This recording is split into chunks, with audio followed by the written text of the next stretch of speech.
If you want to sign up, we have the sign-up sheets down front. No one will be allowed to sign up after we start.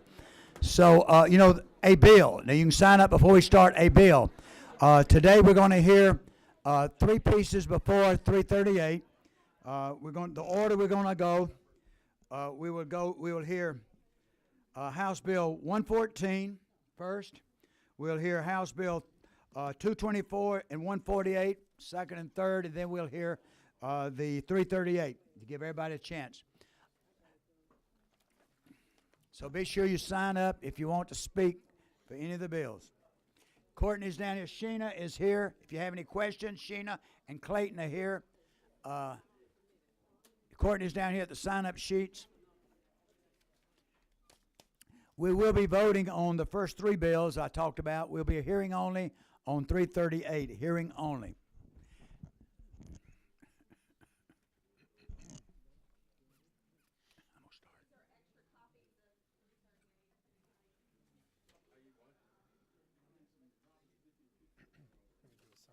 Sir, I'm going to go ahead and start and you can sign them. Do what?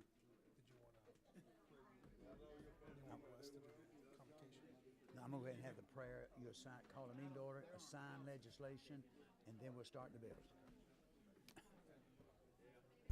We're going to go ahead and call the meeting to order. We have a long meeting today. And so if any of you want to sign up, just feel free to come on forward. I'd like to ask you, if you would, to please pause just a second. And I'd like to ask Representative Nix, if he would, to open our meeting with a prayer. And then we will allow you to continue signing up. Representative Nix? Let's pray. Father, we pause for just a moment and ask you to be with us and bless us as we come together today to hear this legislation.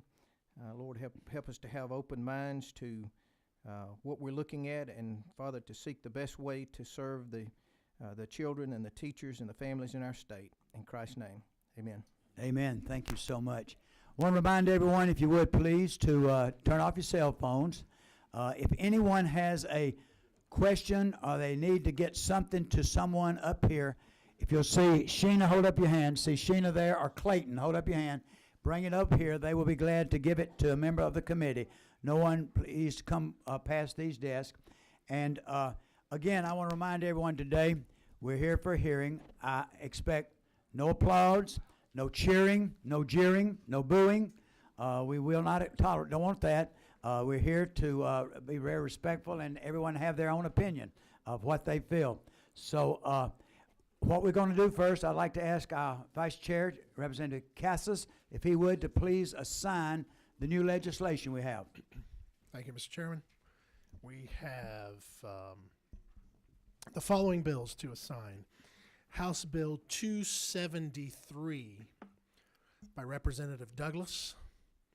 This is a bill to provide daily recess for students in kindergarten and grades 1 through 5. That bill is assigned to the Early Learning and K-12 subcommittee. Second is House Bill 297 by Representative Bazemore. This is titled the Child Safety and Emergency Preparedness Act. And this bill has been assigned to the Subcommittee on Administration and Planning. House Bill 311. House Bill 311 by Representative Powell to revise certain provisions for calculation of equalization grants. This bill is being assigned to the full committee, so the full committee will be taking up this bill. House Bill 338 is coming before you today. And that's it, Mr. Chairman, because we had Senate Resolution 95 transferred over to Ways and Means this morning. Anyone on the committee, any chairpersons have any questions about your bill assignments? If you do, see Representative Casas. If we have any representatives, any senators in the crowd, please come forward and please join us up here. We'd love to have you join us. Just feel free to fill in because the committee is here. We'd love to have you join us. Any senators or any representatives, at least come forward. There are plenty of seats up front. We'd love to have you. And Senator Tippins, we're so glad to have you. You can come on up here. We'd love to have you. Glad you're here today. So just please come up and join us. Do we have any teachers here today? Raise your hand. Teachers, we're always glad to have our teachers. You what make it happen. We appreciate you. Anybody, this is your first time? I see Sachs here today. We're glad to have them. But anybody, any other? Y'all think this is your first time being with us, isn't it? Oh, you've been here before, but this year, I think. So we're glad to have y'all. Anyone else that's your first time, we certainly appreciate any students that this is from the schools. We're always glad to have them. A lot of them paged here. So, all right. Do we have enough seats now? We have seats up here. So, if there are any seats available, raise your hand. We can let people fill in. All right. Senator Tibbins, we'll put you up here on the main stage. All right. All right, we're going to go ahead and get started. We're going to hear, because we have a long hearing today, and I encourage everyone to stay. We have a couple of members that are going to have to be in and out for some subcommittee meetings, so know that they'll be leaving and coming back. But we're very concerned and very interested in what we're hearing today. But to start off, I'd like to take three bills we have. So, Representative Chandler, you had a subcommittee. What's your number? Hit your. Yeah. All right, if you would tell us the recommendations and what bill you have. The Early Learning and K-12 Education Subcommittee voted do pass as amended to HB 114. Do pass, all right. Who carried that bill? Representative Dickey. Representative Dickey, all right. So Representative Dickey, if you'd please come down to the table. Now, where are some vacant seats? We have 2 or 3 members still coming in. Now, I want to say, I hate to do this, but anyone who is not a member of the committee, if we run out of seats, I may have to ask some of you to give up your seat, let our committee members come in. Raise your hand if there's a seat vacant by you. Raise your hand. All right, we have one here. Where else? Here? No, this is one here. Courtney's here. Okay. This one's taken. Okay. Okay. All right, Representative Dickey, we appreciate you. All right, there you go. Thank you, Mr. Chairman, and thank you, members of the committee, for being here. I have HB 114 substitute, LC 336896S, and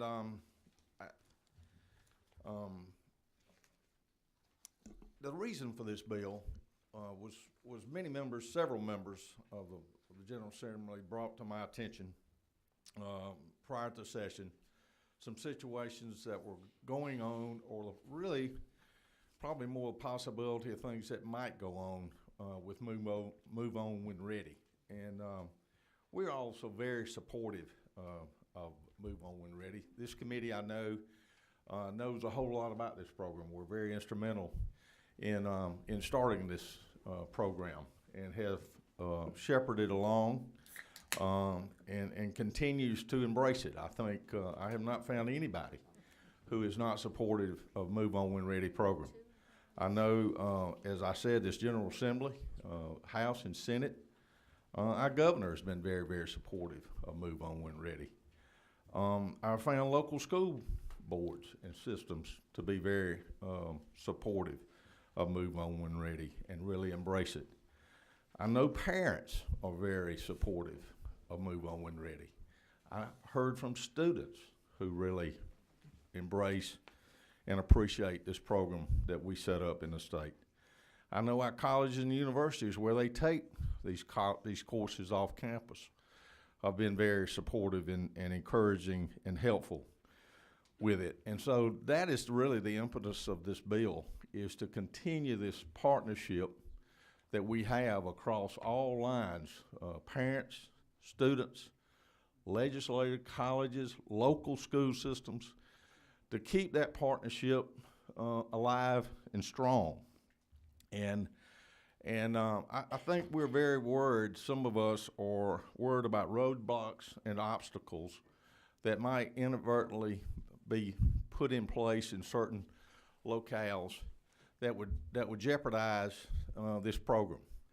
And I think those of us in the legislature, as well as the governor's office, have been very generous in the funding of Move On When Ready, both at the local level and at the college level where these courses are taken. So I think this bill is, I don't want to hamstring and tie local school systems hands. It's very simple. It just, as the bill states, that shall not exclude move on when ready students. And that's really all this bill does. It does not go into great detail of what local systems can do. I know picking valedictorians and salutatorians is a tricky thing sometimes. Maybe not quite as tricky as picking cheerleaders, but still a sensitive thing at times. But for those students and those parents, valedictorian, salutatorian is a great honor. It's an honor that was worked for, not just that last year, but all 4 years to get those grades and to get that honor. And it's a academic honor, and you use those numbers, you use those grades and those ideas that those students work for to assign those titles to those students. And so that's the spirit of this bill is to support Move On When Ready program, and do not exclude those students from those two particular designations. And with that, I'll be also pointed out to me and thought through this bill that school now is different than it was when I graduated. Some of y'all are almost my age, and some a lot younger, but we need to take advantage of the innovation and technology and changes in education. And that's what Move On When Ready is. It's an innovation. It's something new. It's not like school was when I graduated. And we have large campuses now, large high schools that people it's not a little social club like it was in my little small high school I graduated from. You have thousands in grades. So I think that's what we Move On When Ready is about, is efficiencies and innovation in education, and allowing these children to get on with their careers and get on with their education. And so that's and I ask you to favorable consideration of this bill, and I'd be happy to ask any questions, Mr. Chairman. All right, I have 2 or 3 questions. Number 17 now, till I know where you are. 17, who is that? Right here, All Mr. right. Chairman. Yes. Just first, an opening question, and if you can't answer this one, maybe somebody can, and then perhaps maybe a follow-up question. Is it not true that if you participate in the Move On When Ready, kind of a dual enrollment, that it exempts you from some of the end-of-course testing at the 11th and 12th grade level? Representative, I'm not sure about that. I'd have to. I believe that is one of the things that is occurring. I'm not sure, and maybe somebody could, but I think if you participate in Move On When Ready, you're exempt from some of the end-of-course testing, which is different than the graduation test and all that. Yeah. So my follow-up question is this: if you say that participating in Move On When Ready does not prevent you from being in salutatorian, what was the other word? The valedictorian. You could have graduates that walk the stage as a salutatorian or valedictorian that did not take the end-of-course test, when most of all of those other students who are not participating, no, all of the other students who are participating in the graduation have to take the end-of-course test to kind of gauge where they are. Right. And so that's kind of my question / concern. But this is my first year on this committee, and I'm sure that conversation has been had. And I don't want to imply that it hasn't. But it is a little bit unique in that you could have a valedictorian or a salutatorian had not proven by a test that they. Well, I think this bill doesn't address that, Representative. Right. It just. This bill is just simply saying that a student who's had these courses cannot be excluded from being. I would like to ask Gary McGibney, I know you're here. If you could you comment on that? Just. Yeah. That's the chairman's privilege. Thank you, Mr. Chairman.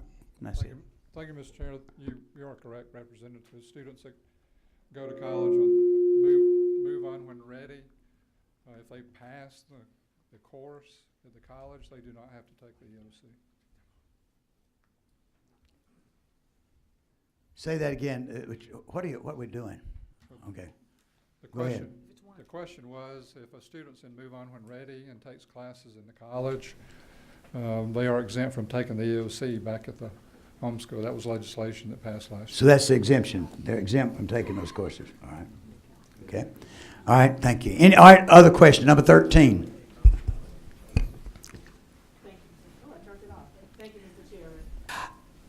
You're on. I have two questions, if I may. Ask your one, and I'll see if I'll Okay. give you the other. So I'm trying to make sure I understand the point of making that the student has to have taken at least one course at that particular school.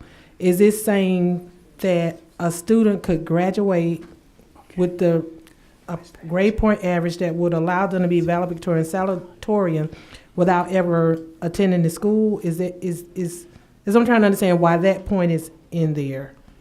Representative, thanks for pointing that out. That was part of the substitute that we did the other day, compromising in subcommittee to had some concerns about the student should have maybe at least had one course on the physical campus, and so that was added.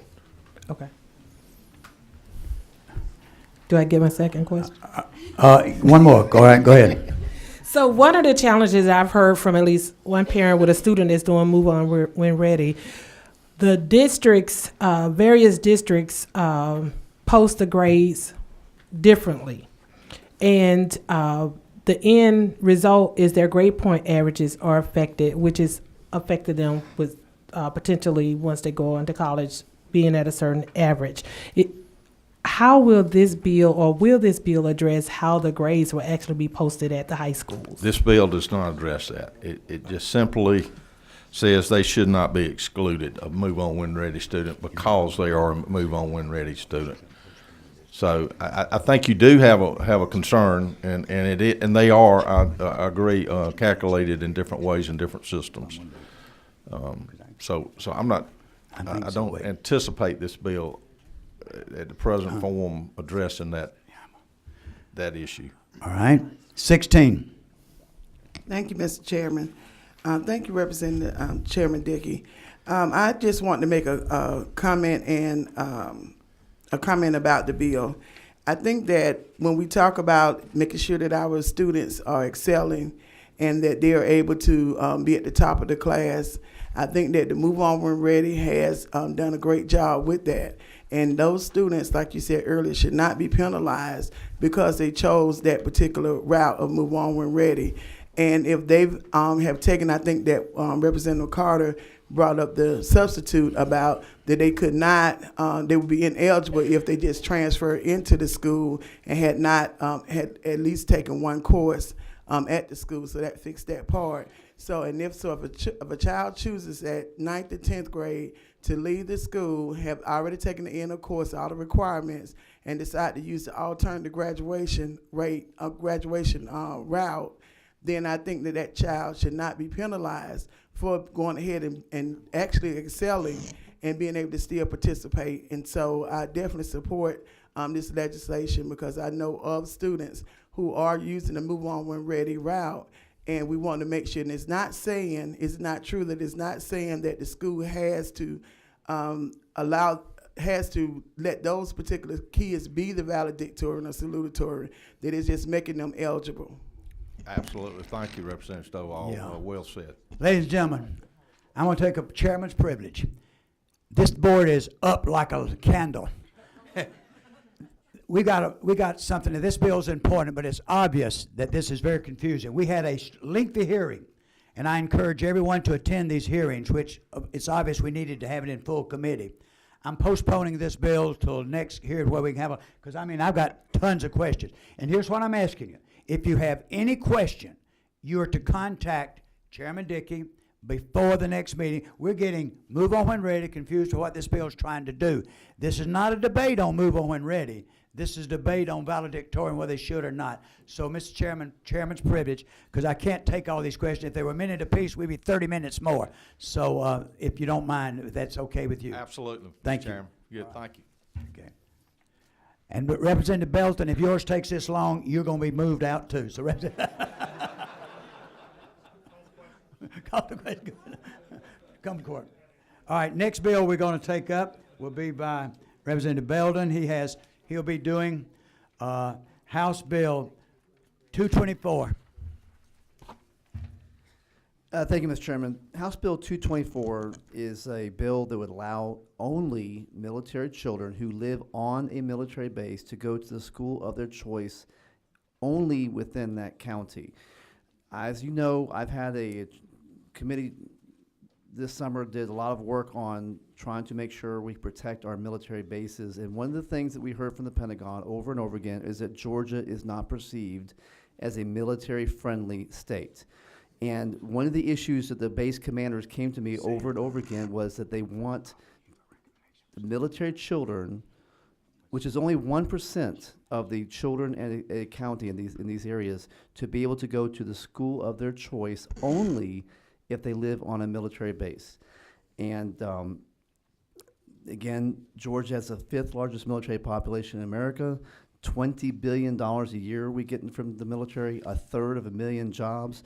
Just yesterday, there was a $386 million contract at Columbia, a $8.4 billion contract with Gainesville, Georgia, $400 billion spent on submarines, half of which are ballistic submarines, are down at the Savannah. So I'm asking for this bill to allow military children only who live on military base to have the school of their choice. And I'd like to All right. answer any questions. And Mr. Chairman, Teasley, I forgot to ask, what was your recommendation from subcommittee, and what was the vote? Recommend do pass. It passed unanimously. Passed unanimously. All right. You've heard the bill. It was recommended from the subcommittee to pass unanimously. I see anyone have a question? All right, 13.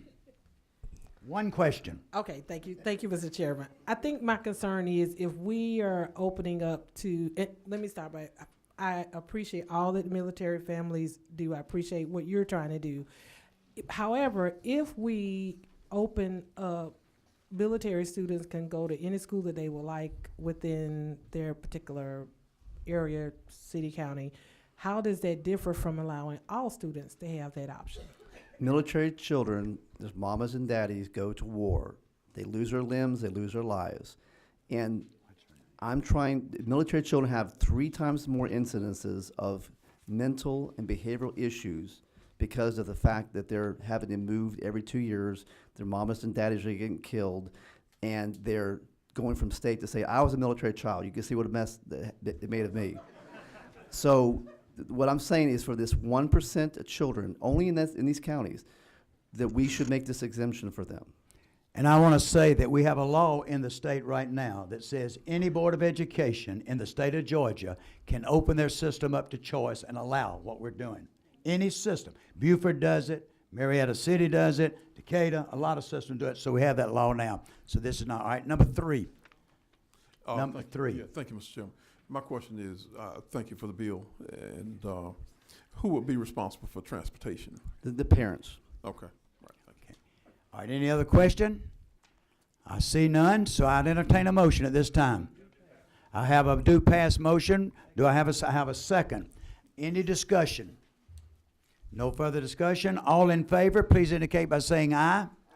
All opposed, like sign.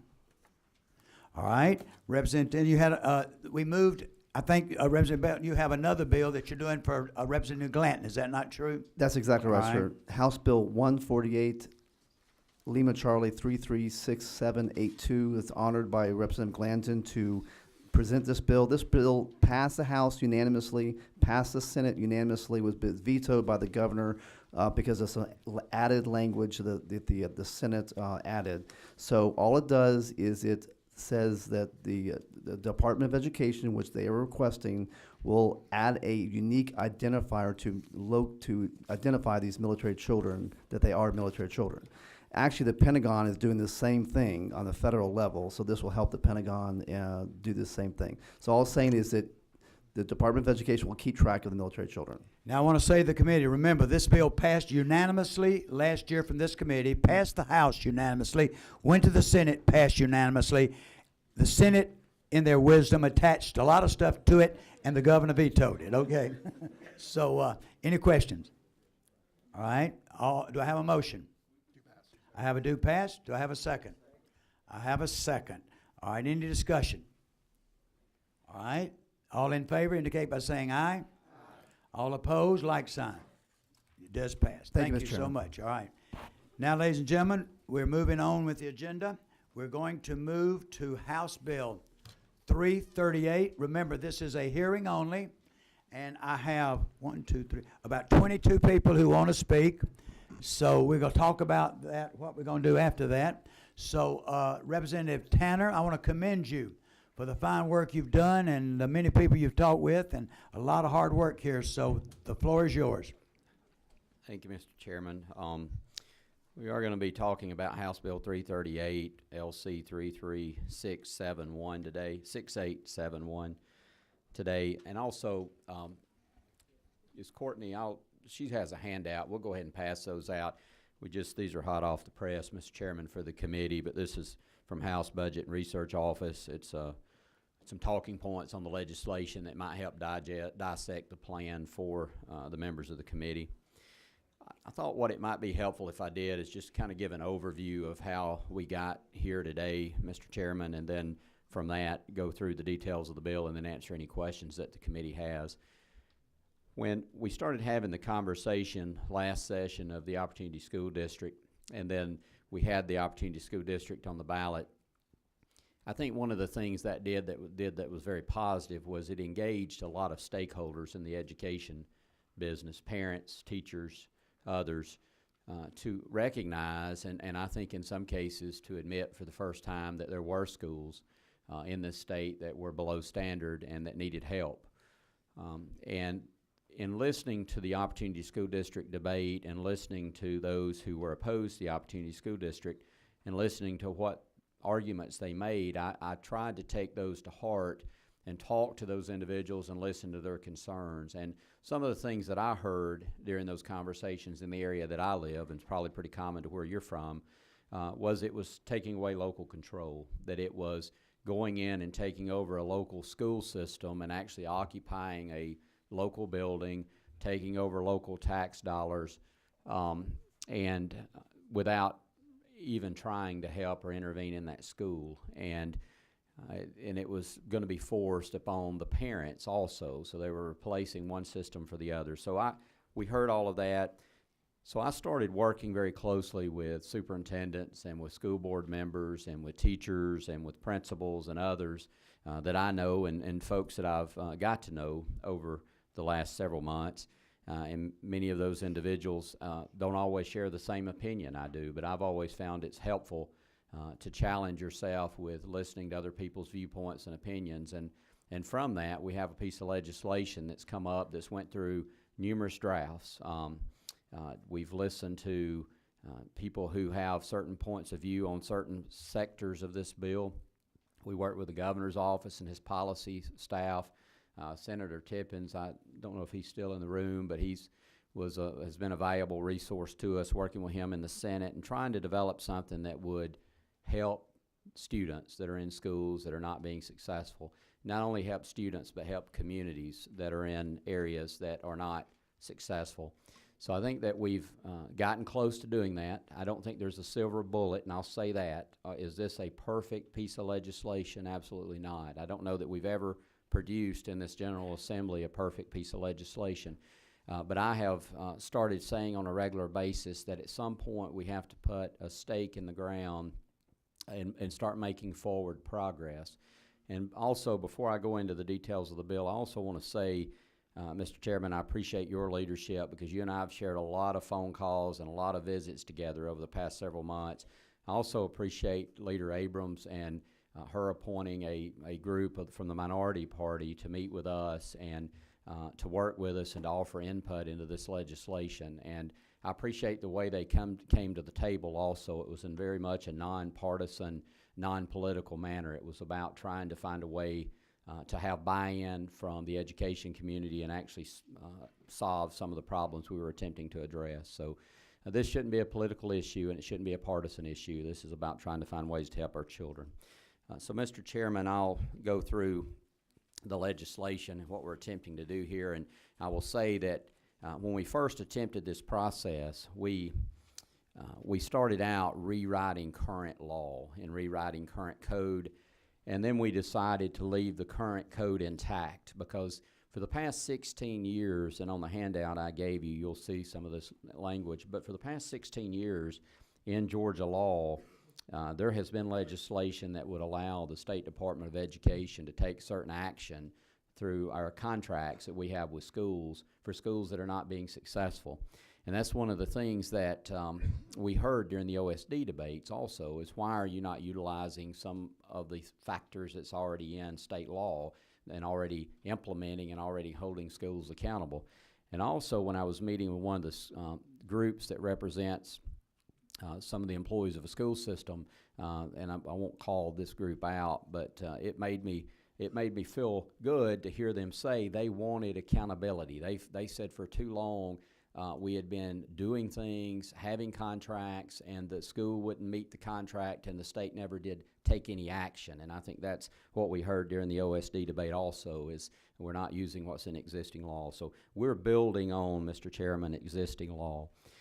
The first thing I recognize that had to be done is, and I say this all the time, is I think there's two reasons that a school is not successful. One is, like any organization, whether it's the House of Representatives or your personal business or your home, is leadership. If you do not have good leadership in place, no organization will function and run and be efficient. It doesn't matter what we're talking about, leadership is so important. Let me say this, I represent an area of the state that is very blessed with good schools. We have a good socioeconomic status, which allows most of our children to come to school prepared to learn. But one of the things in visiting schools and listening to educators, I know we all don't live in that type of environment.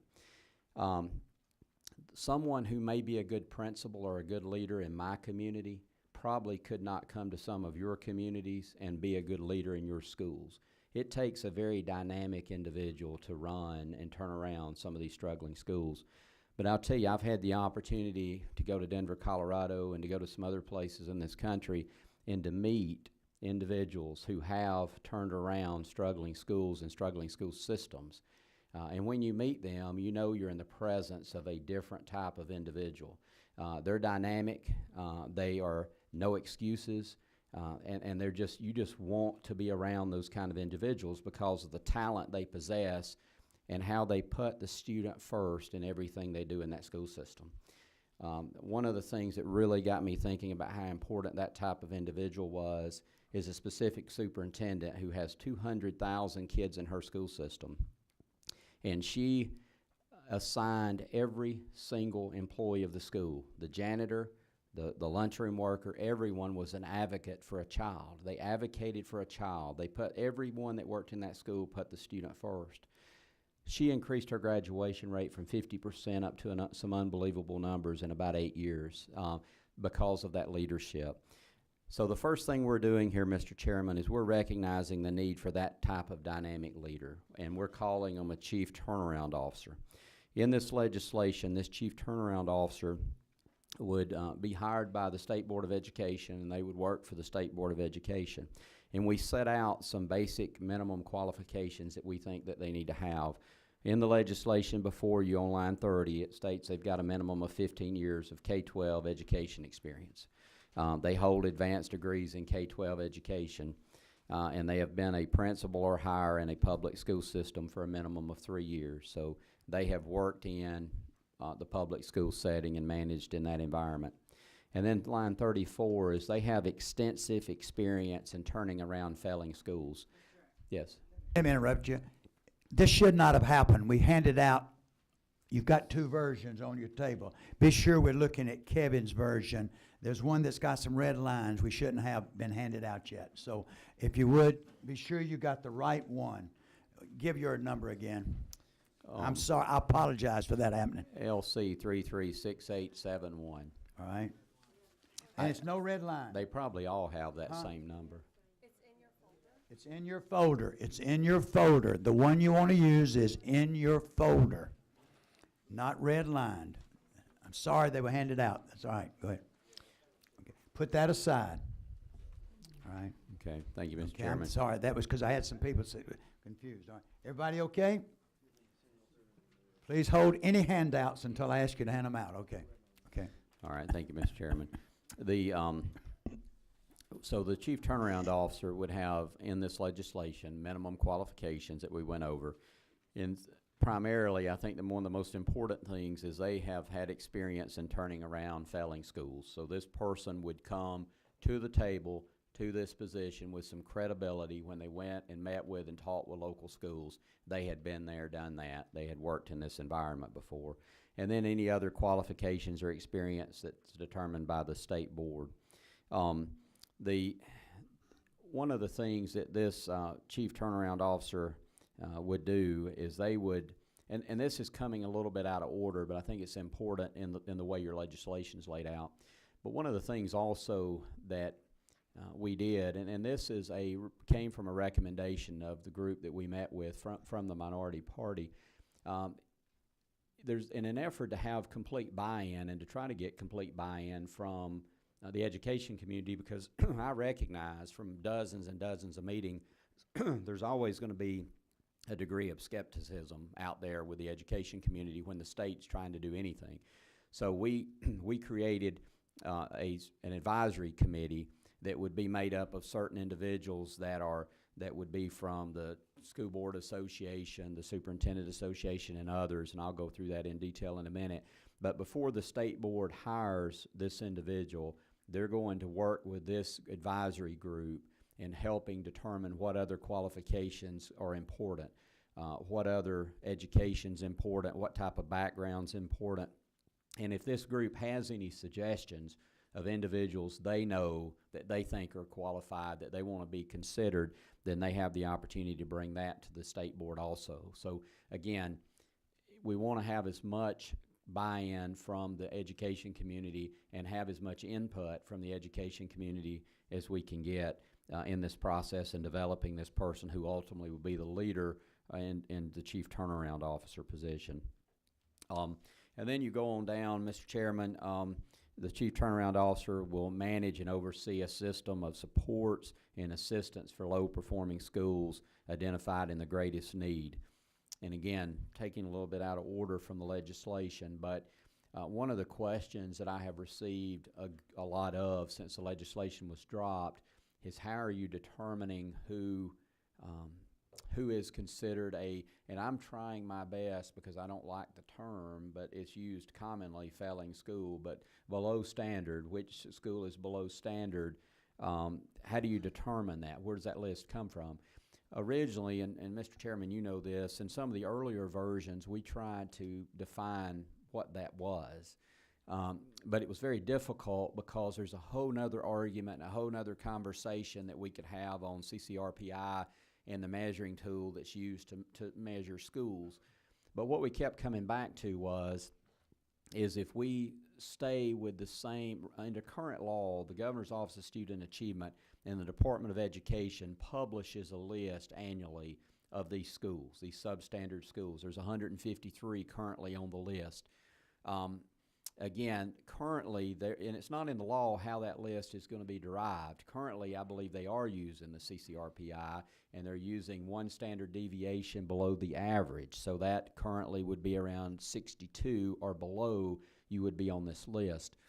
Now, what I settled on, Mr. Chairman, was the fact that we're prioritizing the schools in the most need. So we're going to that list, but we're going to the very bottom of that list. And we have schools, individual schools, on that list that are in the 30 percentile. So no one would argue the fact that that school is not in need of assistance. We're not talking about those schools that may be at 60%, and if we change the measuring stick one way or the other, it would maybe put them, and they wouldn't be on the list. So that's a conversation I think that we need to have, but it's a difficult conversation, and I don't think it's a necessary one for this discussion because, again, we're working with the schools in the greatest need that are at the very bottom of the list.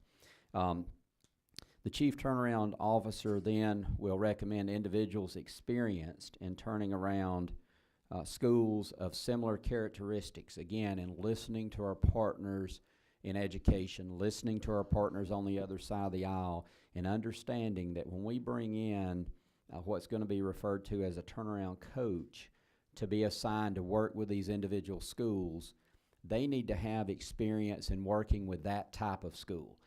I heard some folks talk about some culture issues in a school system that their child went to, and how their child was suffering because the teacher did not understand that kind of environment, and that eventually got corrected. But this person needs to understand the culture and the type of environment they're going into, and they need to have experience working in that environment. And those are the turnaround coaches who would be recommended by the chief turnaround officer, but ultimately they would be hired and approved by the state Board of Education. And those individuals would be working and assigned to work with these individual schools. And again, going on through the bill, Mr. Chairman, the chief turnaround officer shall annually identify the low-performing schools and their greatest needs of assistance, and that will be done at the discretion of the chief turnaround officer.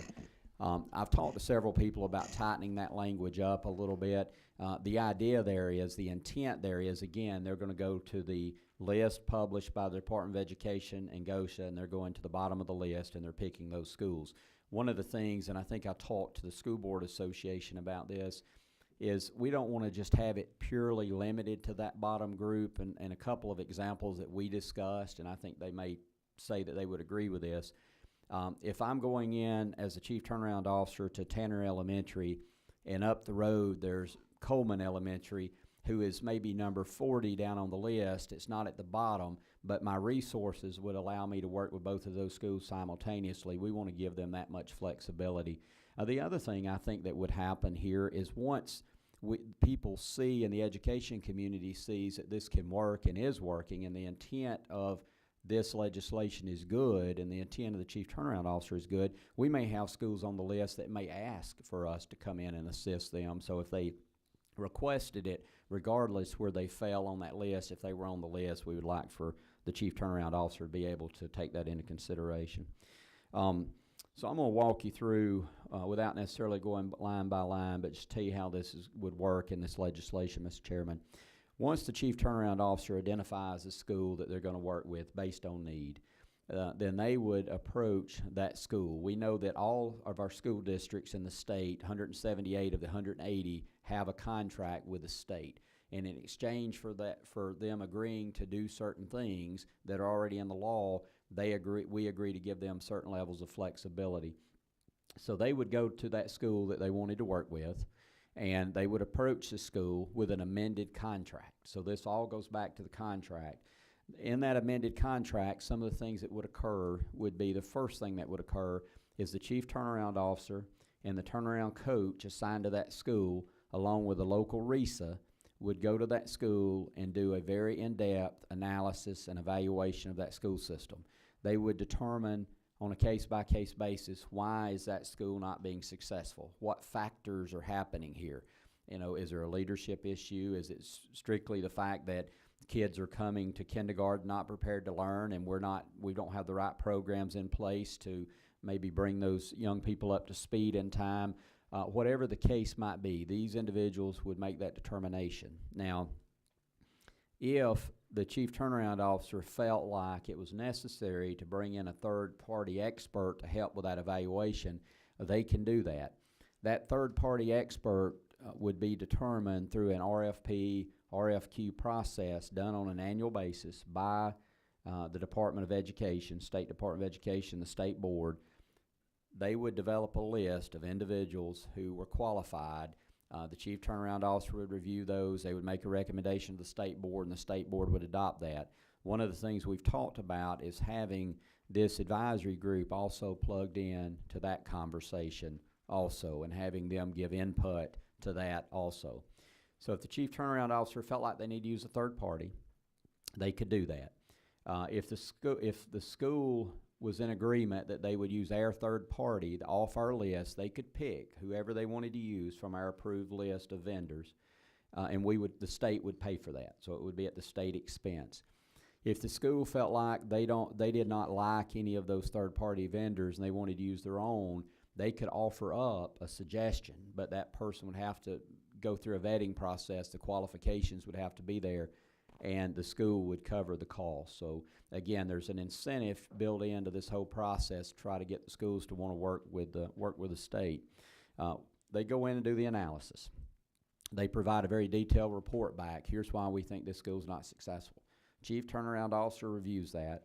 From that, the turnaround coach, who's going to be working with the school, and the school system jointly together work to put together a student improvement plan.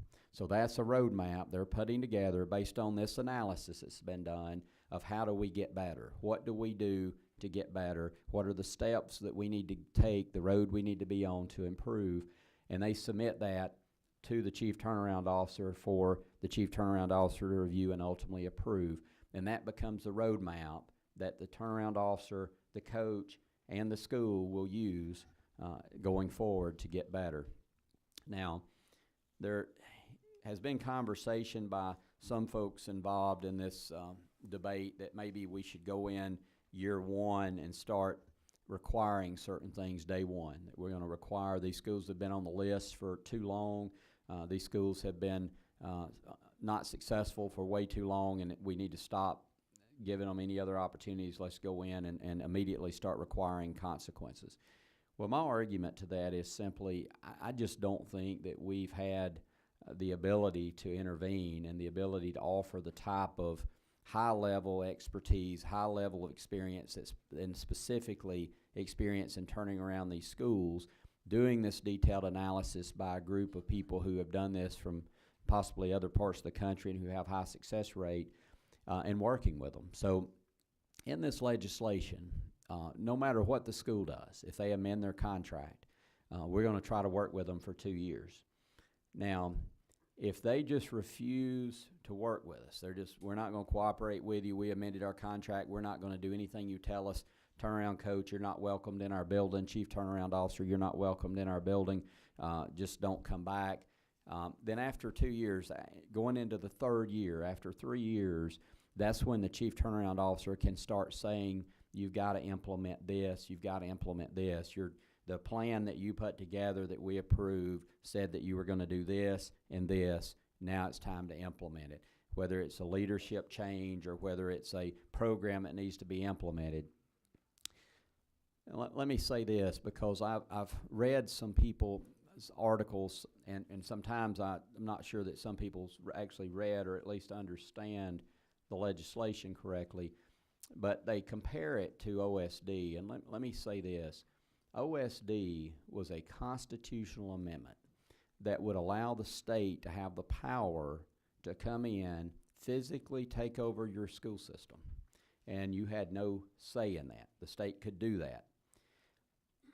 This legislation that's in front of you today is all about the school agreeing to do it. Now let's say this. If the school agrees to amend the contract, and after 2 years the school's refusing to cooperate, the chief turnaround officer will say to the school, here is what you have to do. If the school disagrees, they can appeal to the State Board of Education.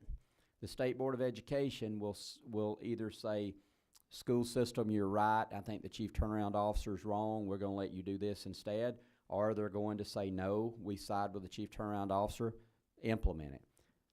The school can still refuse, because what holds them to this agreement is a contract they have with the State Department of Education. So if they refuse, then the worst thing, and this is bad because it's a stick that hopefully gets folks to work with the state, but we can't take over their school. They can lose flexibility. That's what can happen here under this. Under Georgia law, under Title 20, we have granted flexibility to these school systems. The State Board of Education has granted them certain flexibilities. So what they risk losing is the entire district, not just the school, but the entire district, because the contract's with the district, not with each individual school. They risk losing district flexibility. Now, the schools don't want to do that, but I just want you to understand there is a huge difference, because the state has granted that flexibility through this waiver process. So we just go back to what the state law says and says you don't have that flexibility. Now, One of the things, and I think there's an opportunity, Mr. Chairman, as we listen to comments and we look at possibly doing a substitute, making some changes as we move forward, there may be an opportunity in the bill, because the intent of this is if the school, after 2 years, I do not believe that you're going to take a 30 percentile school and turn that school around in 2 years. It's just not going to happen. Even with the very best leadership, even with the best cooperation from the local school system, it's just not going to happen. So we recognize that.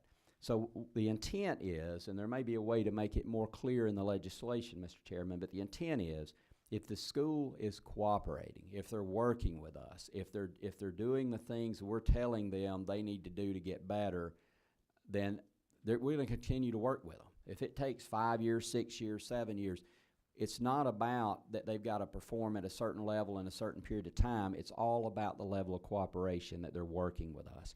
It's just when they're refusing to cooperate that we start having the opportunity for the chief turnaround officer to say you have to do certain things.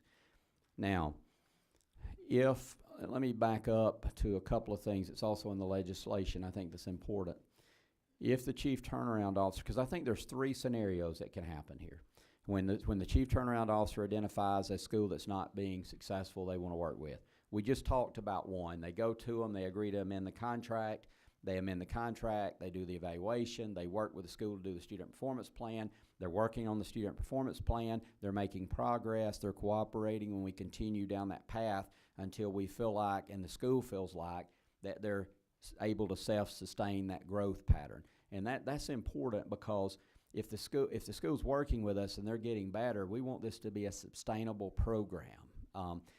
But the other option is, we talked about also, is the school amends but then they refuse to cooperate, and that's when we can require and ultimately take away flexibility if they refuse. The third option would be, we go to the school and the school says, no, we're not amending the contract. And at that point, the chief turnaround officer would review the existing contract that school has with the state, and most likely that school system is going to be in violation because that school is on the bottom of the list. And if it is, then they're going to bring that to the attention of the state board, who within 60 days will take action. So under the current contract and under the current state law, action will be taken on that school. Now, a couple other things, Mr. Chairman. I know there's a lot of people that wants to talk, but I think it's important that the committee understands this bill. A couple other things that's in the bill that's important for you to know, and one has gotten a lot of attention, is the fact that if a school district has 50% or more of their schools are on this list for a period of 5 years, then that local board would be subject to be removed from office.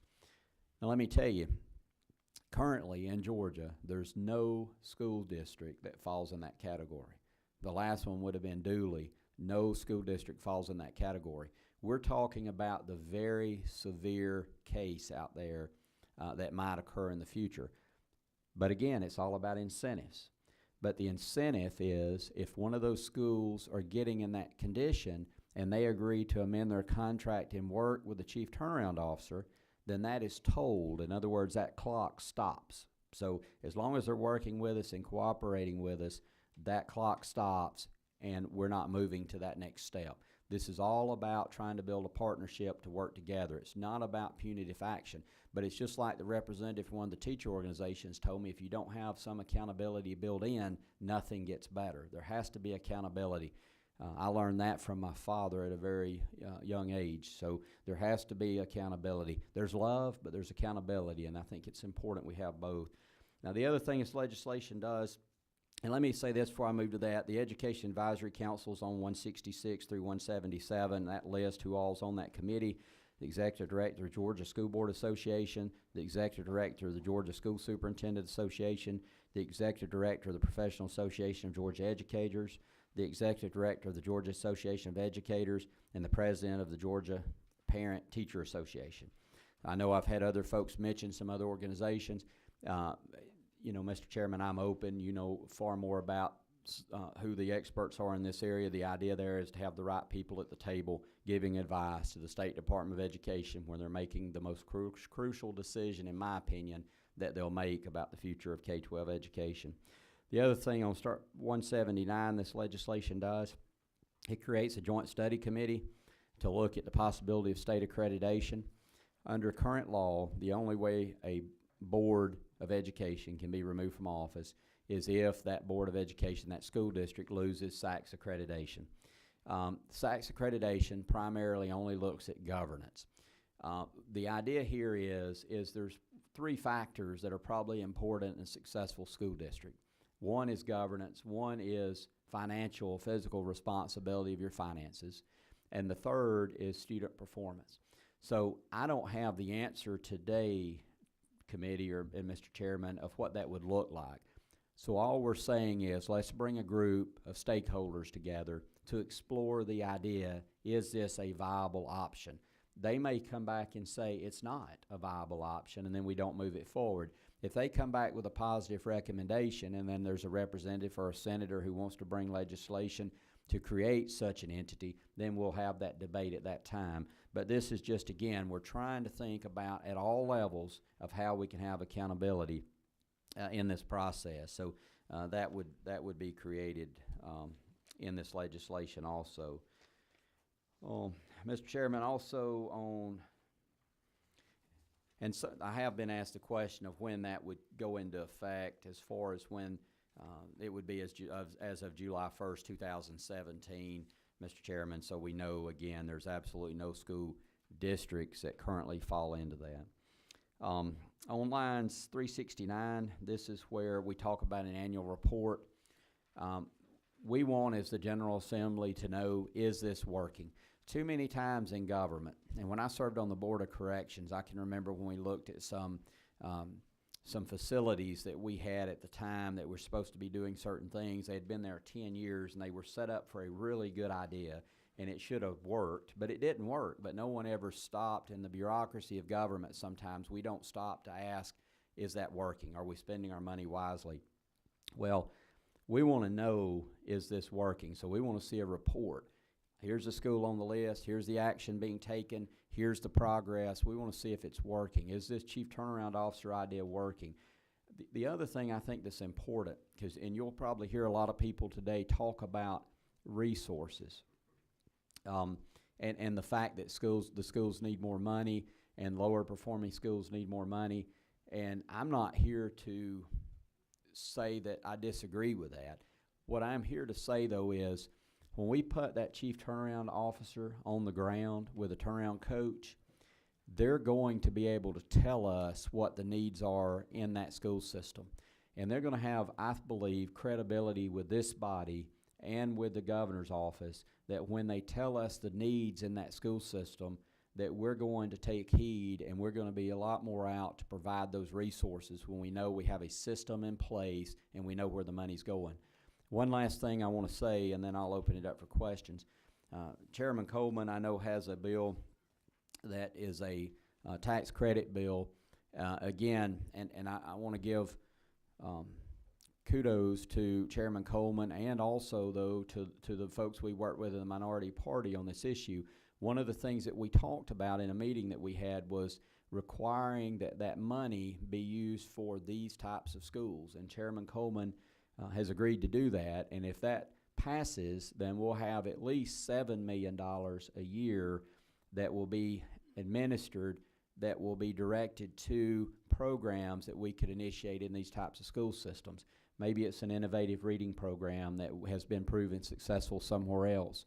We can bring those resources to bear. We can bring it to one of these schools and prove that it works. Chief Turnaround Officer comes back to the state, reports on that the next year. It may be something that we want to fund across schools in the state. So it's important. There's got to be confidence both ways. And right now, sometimes I'm not sure that that there's that confidence in the funding, but I think we can get there. So, Mr. Chairman, I know that is a quick and a lot of information, but you know that you and I have had dozens of meetings with a lot of different people on this legislation. And I want to say that as I close, that whether you agree or disagree with the approach of the legislation, I want to assure you of one thing. My intent here is to help children in struggling schools.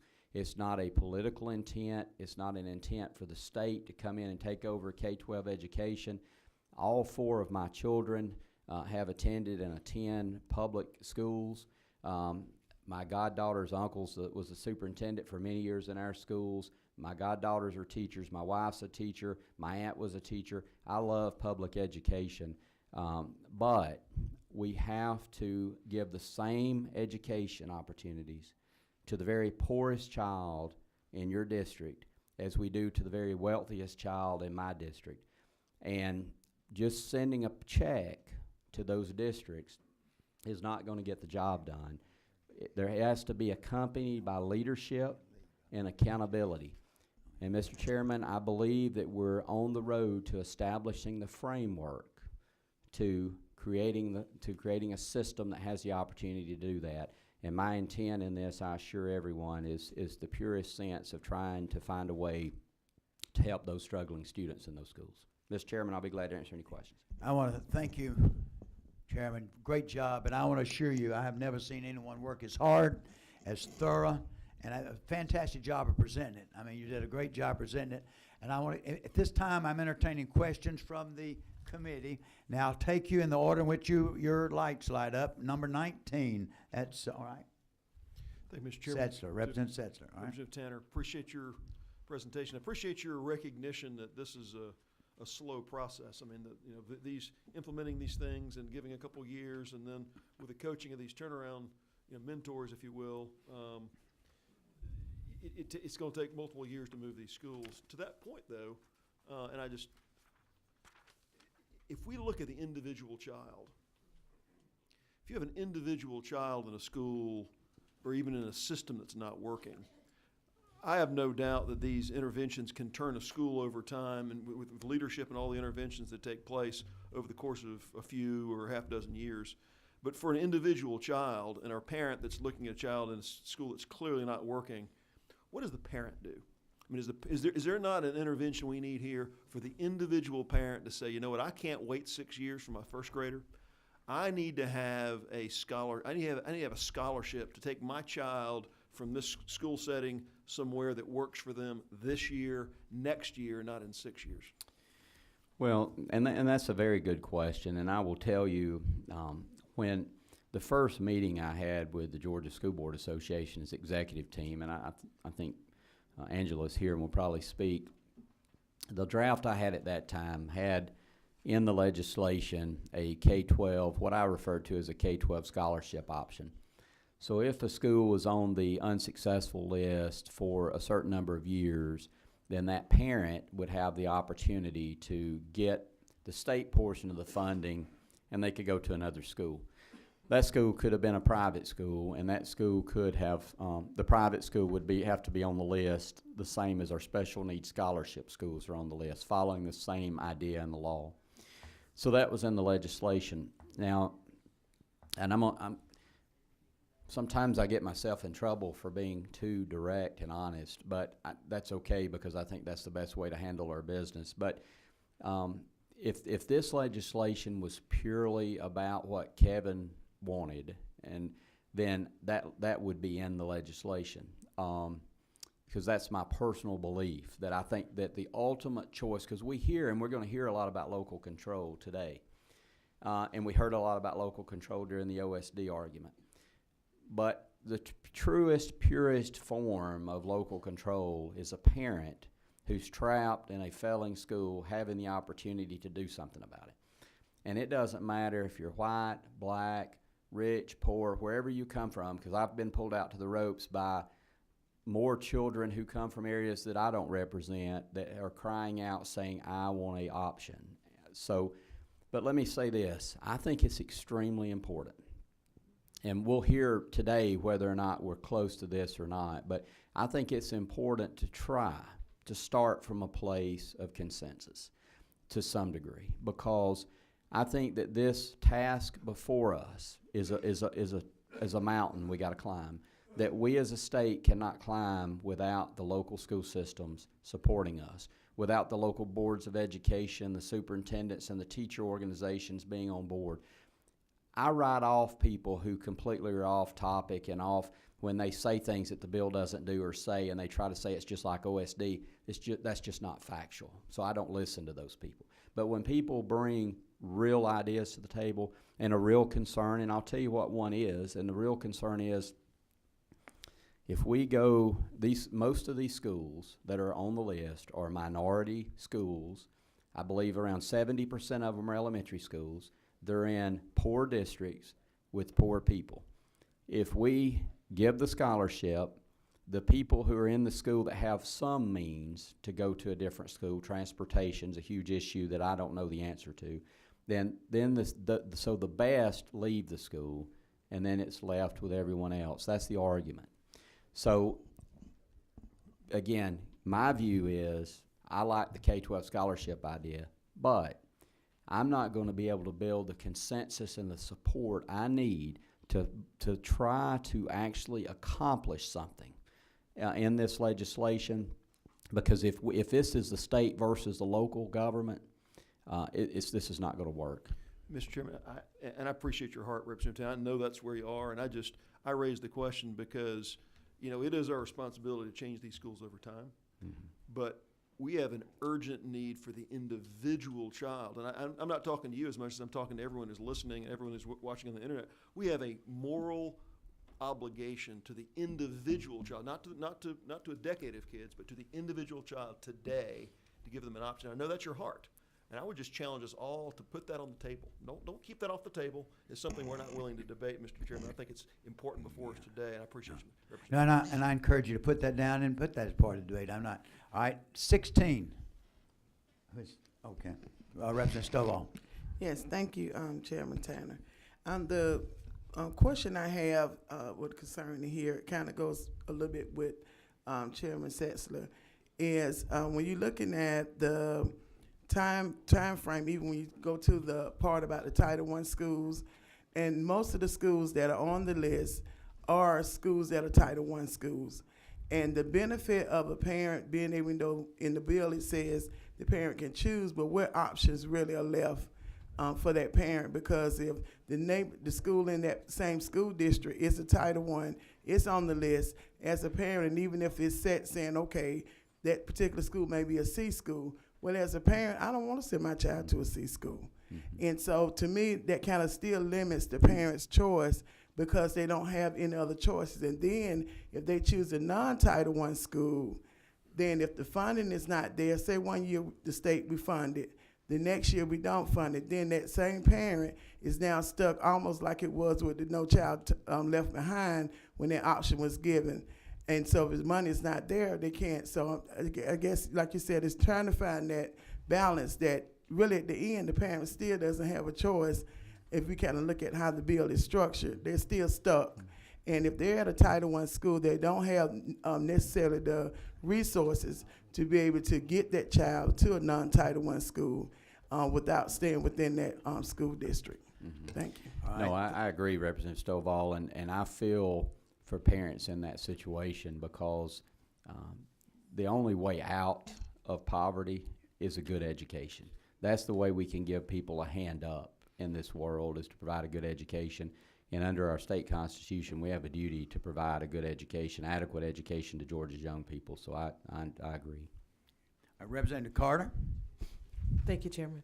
Thank you, Chairman Tanner. This is, we could tell that you've done a lot of work, and I appreciate all the listing that you've done and the concessions that you're making. But there are a couple things, I guess, that I'm concerned about. And I'm equally concerned when the conversation we're just having, the individual child, because the child in the seat is definitely the most important one. But when you look at a school, like there's one particular school in my district that has chronically been low performing for the last 10, 15 years, you cannot take every student out of that school and bus them somewhere else with scholarship money. You're going to have to transform that community. So one of the tools that you have in this bill is the turnaround coaches, and they're supposed to help develop the plans. My concern is that in the bill as it was originally written, that turnaround coach could be assigned to one or more schools.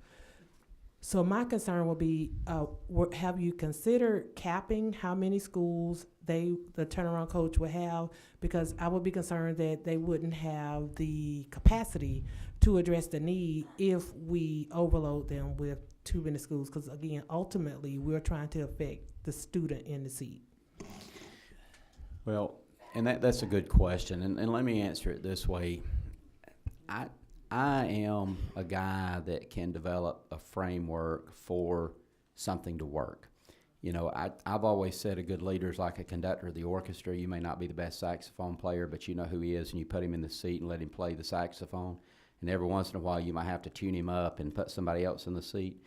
Well, I don't claim to sit here today to be able to tell you how many schools that turnaround coach can realistically do.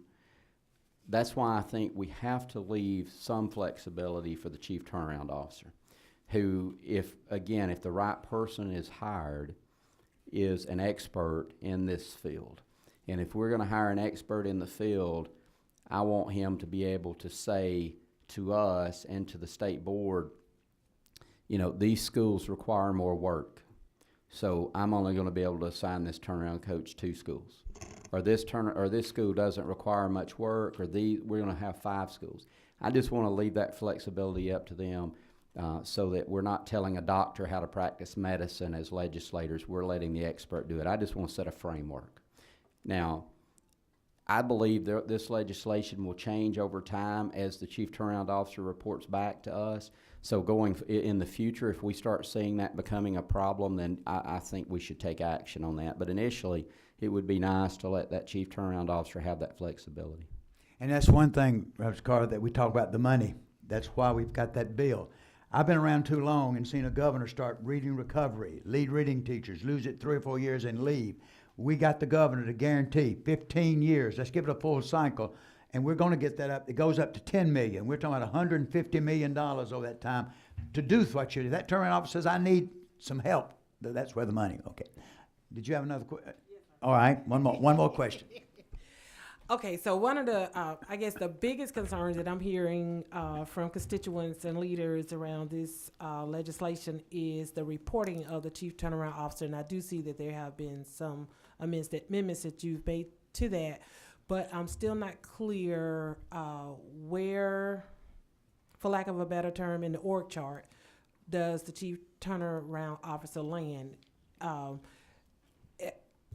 I see whether you have him or her, working in conjunction with the state school superintendent, but I'm trying to understand, since this individual will be an employee of the DOE, would that person work under the state school superintendent? In this legislation, this person would be an employee of the Department of Education, like all the employees are. Currently, I believe there's 5 employees that are hired directly by the state school superintendent at his sole discretion. All the other employees, those have to be approved by the State Board of Education. Under this legislation, this individual would work directly for the State Board of Education. And let me tell you some of the reasons I think that's personally important. There's 2,300 and some odd schools in the state. 153 are on this list out of 2,400 schools. This Department of Education has a tough job. There's a lot of schools that have to be worked with.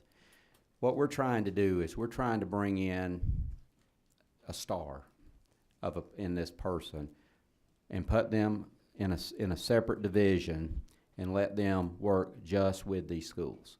Now, in the legislation, it talks about that they would work with and would cooperate with the Department of Education and their employees, and we can work on that language moving forward, and I've been in some conversations with some other folks about how to maybe add to that language. But I think it's important that this person be hired by and work directly for the state board. and I go back to my intent here. My intent is to help these schools.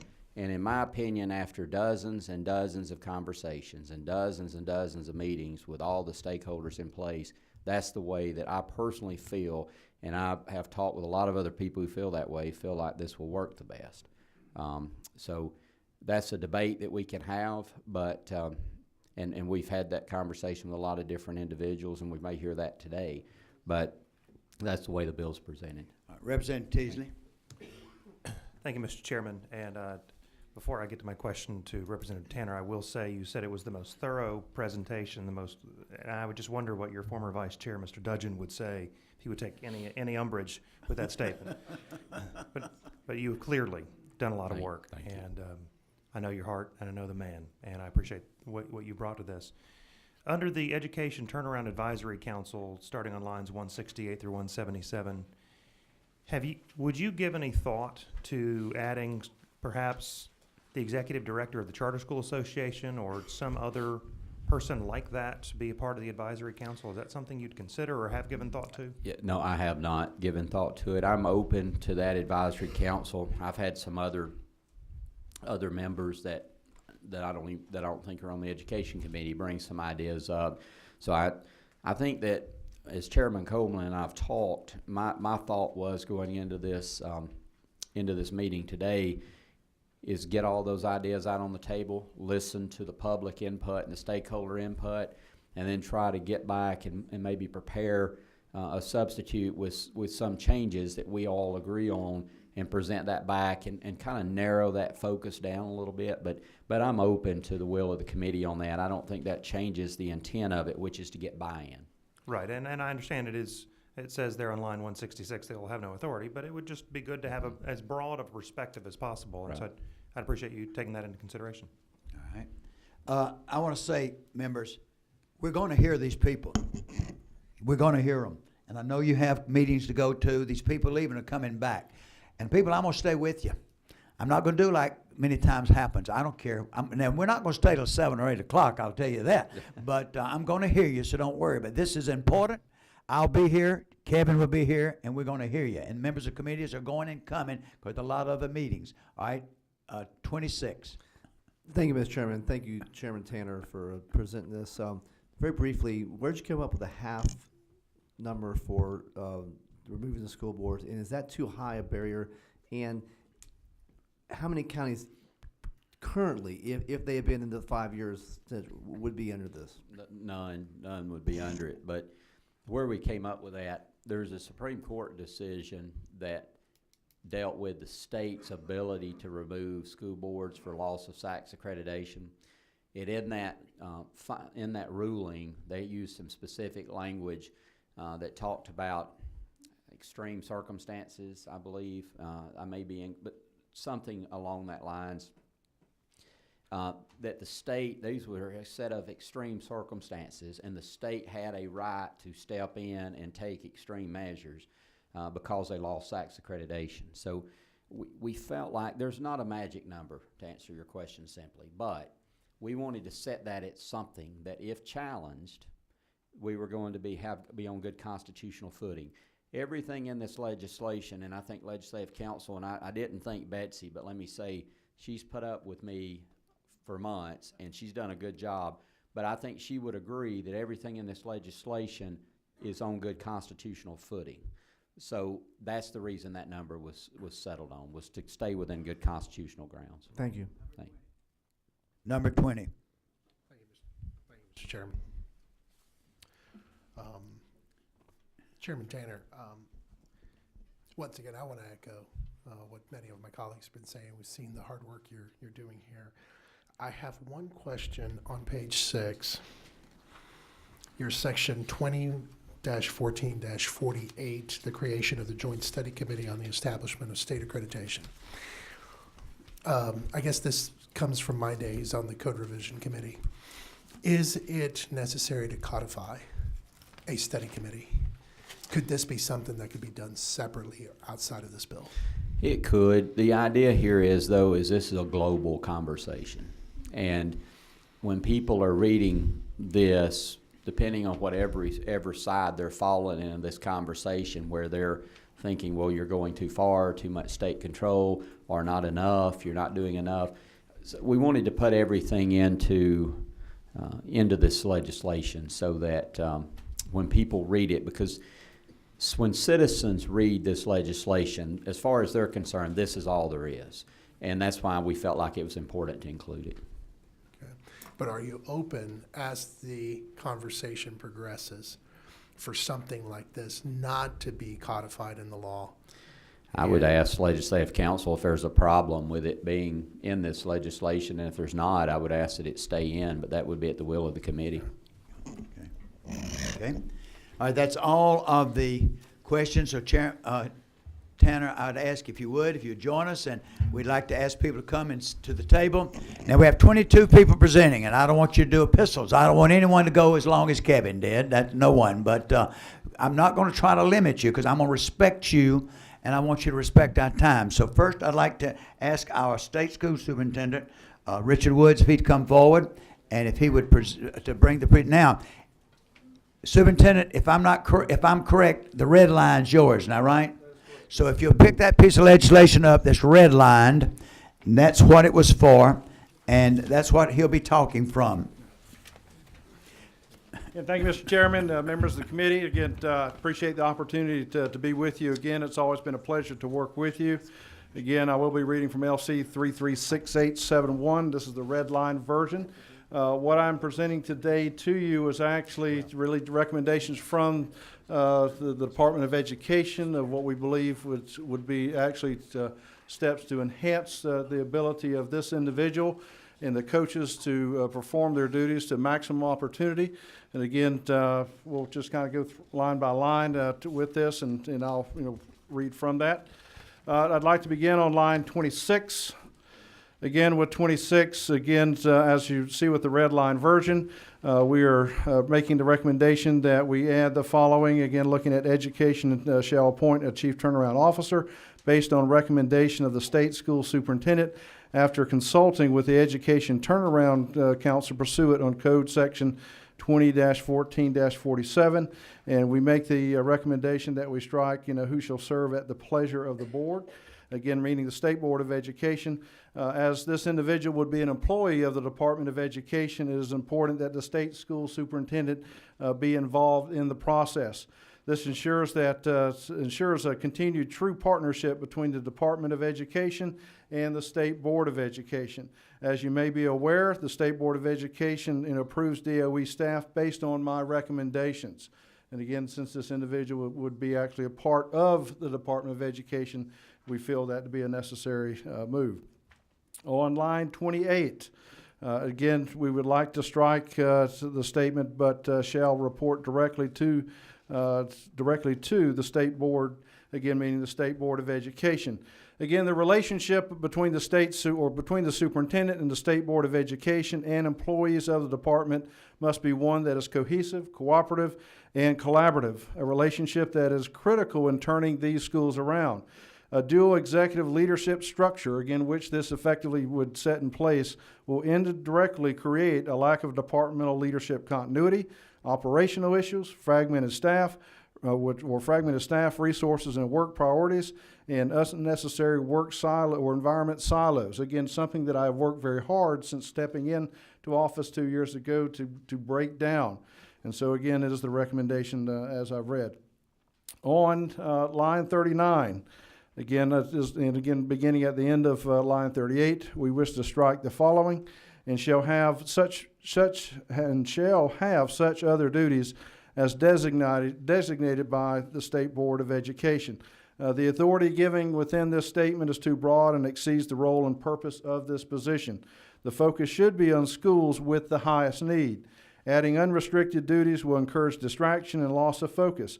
Regardless of this position or who this position reports to, the individual must have a laser focus on turning around the lowest performing schools. Again, moving on to the next line, we are looking at line 59. Again, within line 59, we would like to add the following. Again, it will be the Chief Turnaround Officer shall, in conjunction with the Department of Education and the Office of Student Achievement, again meaning GOSA, annually identify the lowest performing schools.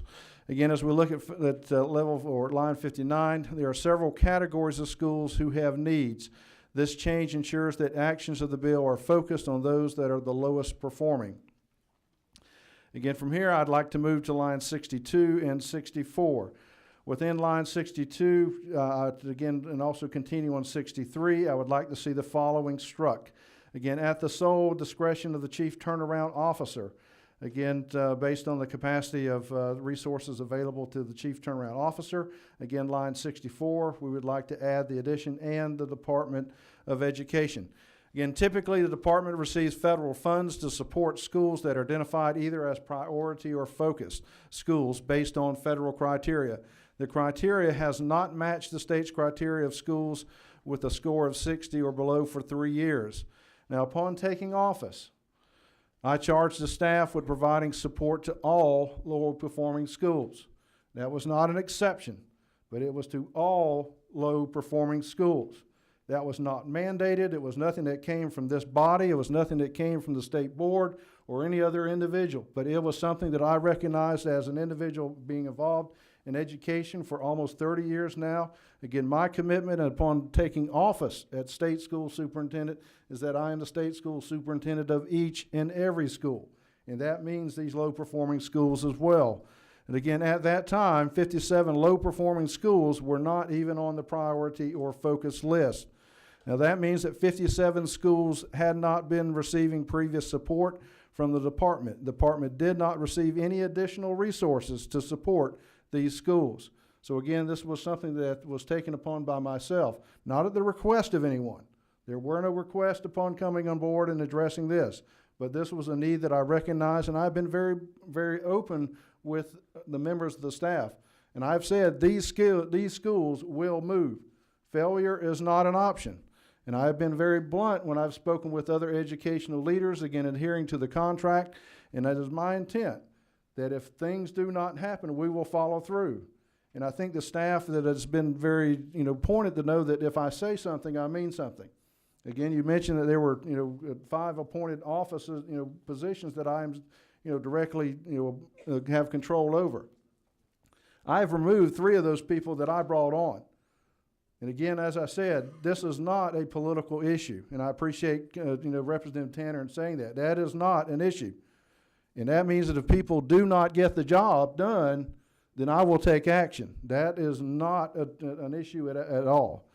And again, where we have been involved, what we have seen is the department has seen success despite lack of resources. That has the DOE that has seen DOE staff serving schools only 1 to 2 days a week. So again, we are involved in some of these underperforming Title I schools. But again, as we look at that, the department has worked alongside RESAs and 79 schools and 154 focus schools with 36 priority and 119 focus schools exiting. Capacity continues to be and will be an issue for this department. But this bill provides an opportunity to expand capacity. And I appreciate this. Again, there is not a complaint about the approach here. And what we will find that if this person is truly a part of the Department of Education, it will allow us to increase the capacity. But it is not a capacity which I found in many times of education where we do not support those that are on there. Again, many times I think that when I was a teacher or when I was became an administrator, basically I was told, Richard, here are your books, here are your class, here's your duties, have a great life. But what I do know is that individuals such as this have to have support. And it has to have support coming from all of our teams within the Department of Education. And to think allowing the Chief Turnaround Officer and coaches to be appropriately working within the Department of Education will maximize our capacity and effectiveness for turning around the lowest performing schools. Again, moving to our next point in line 99.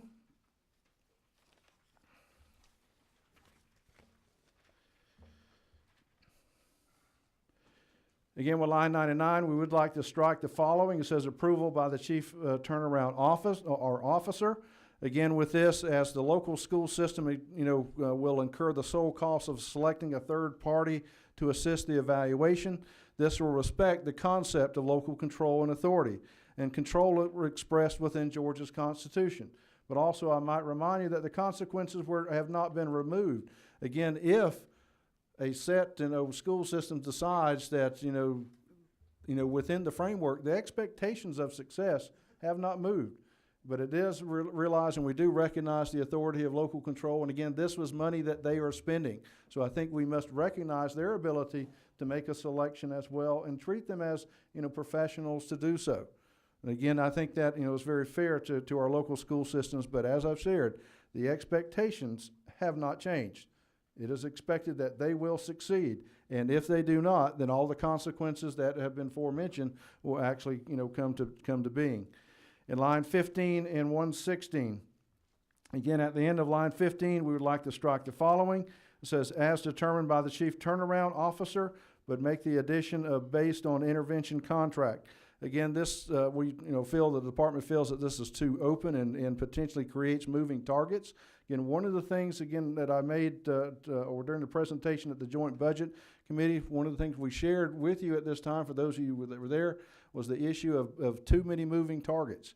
And that is something that we continue to face in Georgia as far as looking at our accountability system, how we identify these schools, but also the expectation should be clearly defined and connected to the contract mentioned in line 50 of the bill. So again, we tie this to the contract. So again, once these contracts are made, and again, coming from an individual who has been an educator, but also a business person, this is what we have to look at doing, recognizing that contracts mean something. We should not have the ability to arbitrarily move targets within that, allow our school systems to focus on what they do so that we can actually see success. And the last point that I would like to make, again, with line 157, again, also in conjunction with lines 162, 163, and 166. Again, as we look at 157, what I would like to strike is that the State Board of Education, and again, to insert in 157, the state school superintendent. Within line 162, you will see coaches, but then I would like to stroke as pursuant to Code Section 2014-44. And at 163, would like to strike the following: State Board of Education to state school superintendent. Again, the council is advisory in nature. Again, you'll find it was strictly stating that as advisory in nature and will provide meaningful input consistent with the recommendations coming from the superintendent. Again, working in collaboration with all, again, so that we can be successful. And again, as I conclude, Mr. Chairman, I want to thank you and the committee for allowing me to this time. I'm here before you with the realization that not only must something be done to address this issue, but with the realization that the right thing must be done. I appreciate the recognition, that the additional capacity is needed to address this pressing issue. However, to address this issue in a comprehensive and focused way, a continued true partnership must exist between the state board, the state superintendent, the Georgia Department of Education, and districts and communities. The CTO must have a clearly defined and focused duties to address the lowest performing schools. I've worked tirelessly to break down operational silos within the department so everyone is focused on supporting our schools. This is not a school improvement issue. This is an issue for the Department of Education, and that is something that I have shown and really expressed throughout the department. They are all hands on deck. There is no isolation. There is no separation. And again, I wish to thank you again for this opportunity, and I would again express as I conclude, and this is something outside of me being superintendent, but as a conservative, I do have concerns about creating a new bureaucracy within an existing bureaucracy, that being the Department of Education. Again, one thing I have found out, that typically bureaucracies have a way of growing, and that's something we have to be measured and look at. And again, this comes from a conservative heart and way I believe what role, the role that government should play. And so at this time, should any member of the committee desire to continue this discussion, I will be available at your convenience. So again, I thank you for this opportunity, and Mr. Chairman, I yield the floor. We thank you, and we have so many. We're not going to take a lot of, and I don't have any questions. I'm not going to take any this time. I'm not going to take any questions. Who feel like they must talk? You feel like you need to? All right, 25. All right, Joyce. One question. All right. Maybe I don't need Go to. ahead. No, go ahead. But I asked this question very carefully. Yes, ma'am. And naively, and it may not need to be addressed to you, but since the chairman of the state school board is one of my constituents, Yes, ma'am. I wonder the rationale behind so much of the power, as it may be, and that's not a good word, being given to the state school board and this chief turnaround officer and away from DOE. I'm just curious. That I cannot answer, ma'am. Like I said, again, a question that's fair that we have answered, but we have not received any direct line of expression with that. But again, I'm here to address our concerns. And again, I want to share, I am not taking away from the intent or the conceptual, process that's here. I think it can work. And again, having this individual properly aligned within the Department of Education, it can increase our capacity, but also it allows us to fully support this individual. And I think, again, I've been in education a long time, and I know the importance of working together as a team. And I think that by doing this, and the recommendations I think are fair, again, you look at the entirety of the bill, we are not talking a lot of massive change, but it is trying to say how can we fully support, our schools, our communities, with using all of the Department of Education and its total resources to make this truly happen. And again, with myself, this is the recommendations I bring for you. All right, thank you. Okay. All right, now, as the superintendent has done, we ask every presenter to give us in writing. If you don't have it with you today, we expect it tomorrow. Your comments, now we have it online, we could look, but we want it in writing where we can take all. Is that right, Representative Tanner? That's what we want, everything in writing. Thank you, Mr. Superintendent. Okay. Thank you very much, sir. Now, Thank we're going to you. ask the rest of our presenters, if you would, please come to the podium. All right, next we have up, I hope I get these names right, Linda Matheson, is it? Nathanson, all right, Linda? From here or from there? Right there, stay right there at the podium, yes, ma'am. Okay, well, 3 minutes, I'm going to give y'all 3 minutes, that's okay? fine. I am a developmental behavioral pediatrician. I practiced in the state of Georgia for 38 years. And I come to you with the idea that the educational system by itself, no matter how well formed it's going to be, is not going to be able to address the problems that will make for a successful school without expanding and having a physician, a member of DFACS, perhaps a juvenile justice, as part of this system. A child who is not getting enough to eat, who is not getting enough to sleep, is not going to be learning, no matter how wonderful the program is that you're giving them. So I ask you to think about getting a wraparound program, and that's, I think Well, it's I want to less than thank you my for that 3 because we're minutes. looking at Whiteford. Matter of fact, Whiteford Avenue, we're going to visit. I'm inviting some of the committee members to go to some of these schools, and we're going to go and visit, that's sure, and we want to visit that have the wraparound services because we agree with you. Katie Dempsey is working with us, so we're working on that. So Thank that you. advisory committee Yeah. is a perfect place to be including Yes, ma'am. some of these other disciplines. Give us that in writing, please. Where do I send it? Ma'am? Send it to you, or? No, just give it to Courtney or Sheeny. Just give us I that in don't- writing. All right? Next, we have Dr. Mark. Elgart. Yeah, come on, Mark. Come on up here, yeah.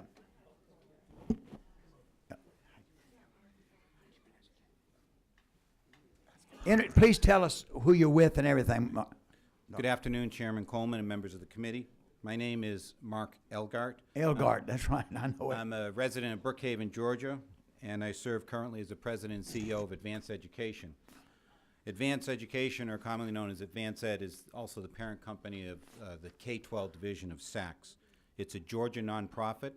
Our headquarters are here in Alpharetta, Georgia. We employ over 200 people, including 100 people in the state of Georgia. We provide support services and we benefit from over 18,000 volunteers that help us do our work, including 1,600 volunteers in the state of Georgia. We work with over 34,000 public and private institutions in 75 countries, including 2,000 public schools in the state of Georgia. We physically visit at least 500 schools in the state of Georgia every year, and we're in at least 5,000 classrooms across the state of Georgia every year.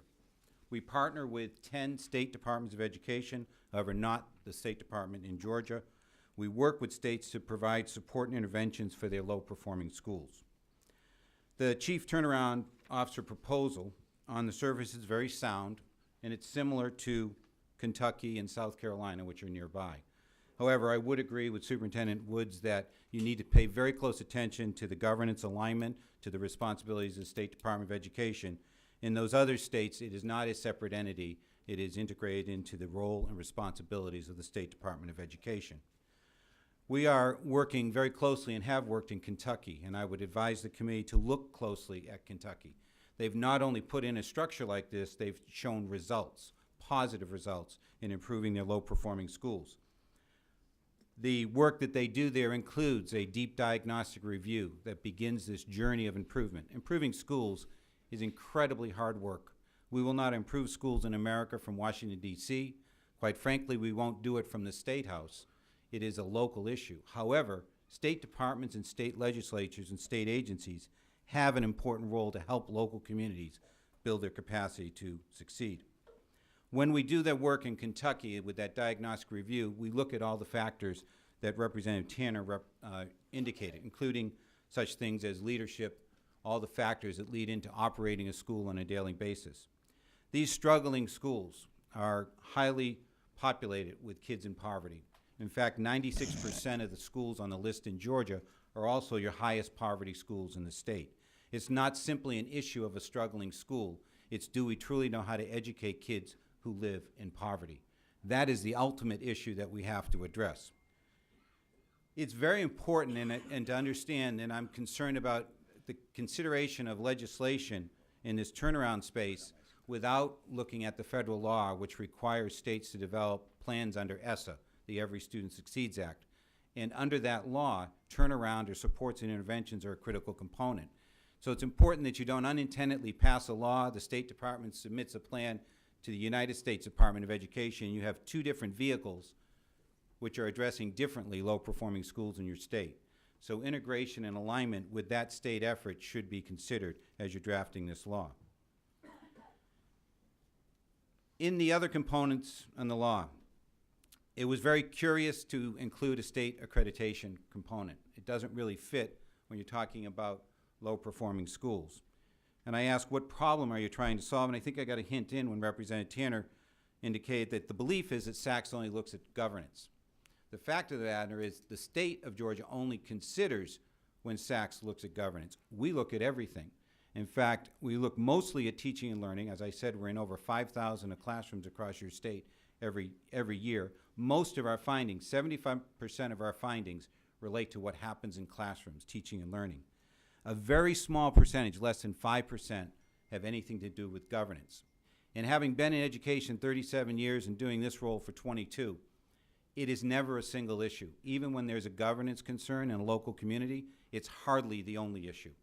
And in fact, as we pointed out in Dooley, as we pointed out in DeKalb and Clayton, it's a myriad of issues.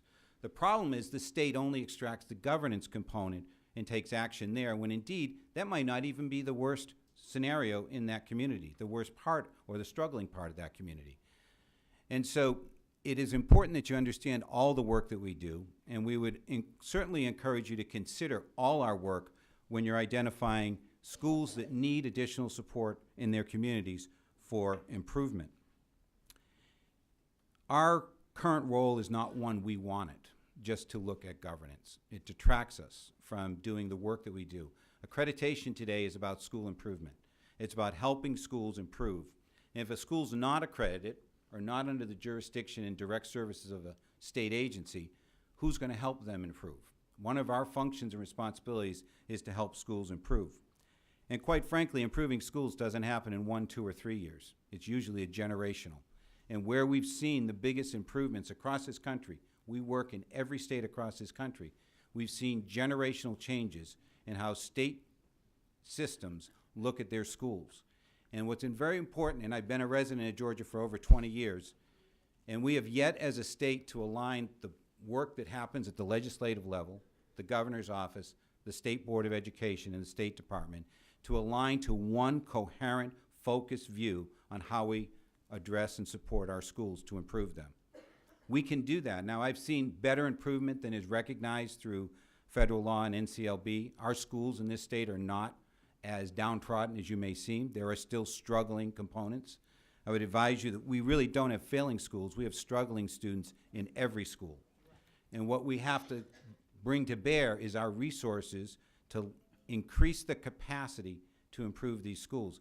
No one entity can do this. We can't do it. You can't do it from the State House. The State Department can't do it by themselves.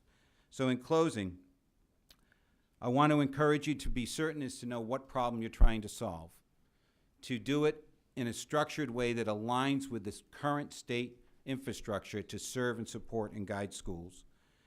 Don't get caught in the past. Really look forward and understand the needs that you're trying to address, which I will tell you are struggling students who live in poverty.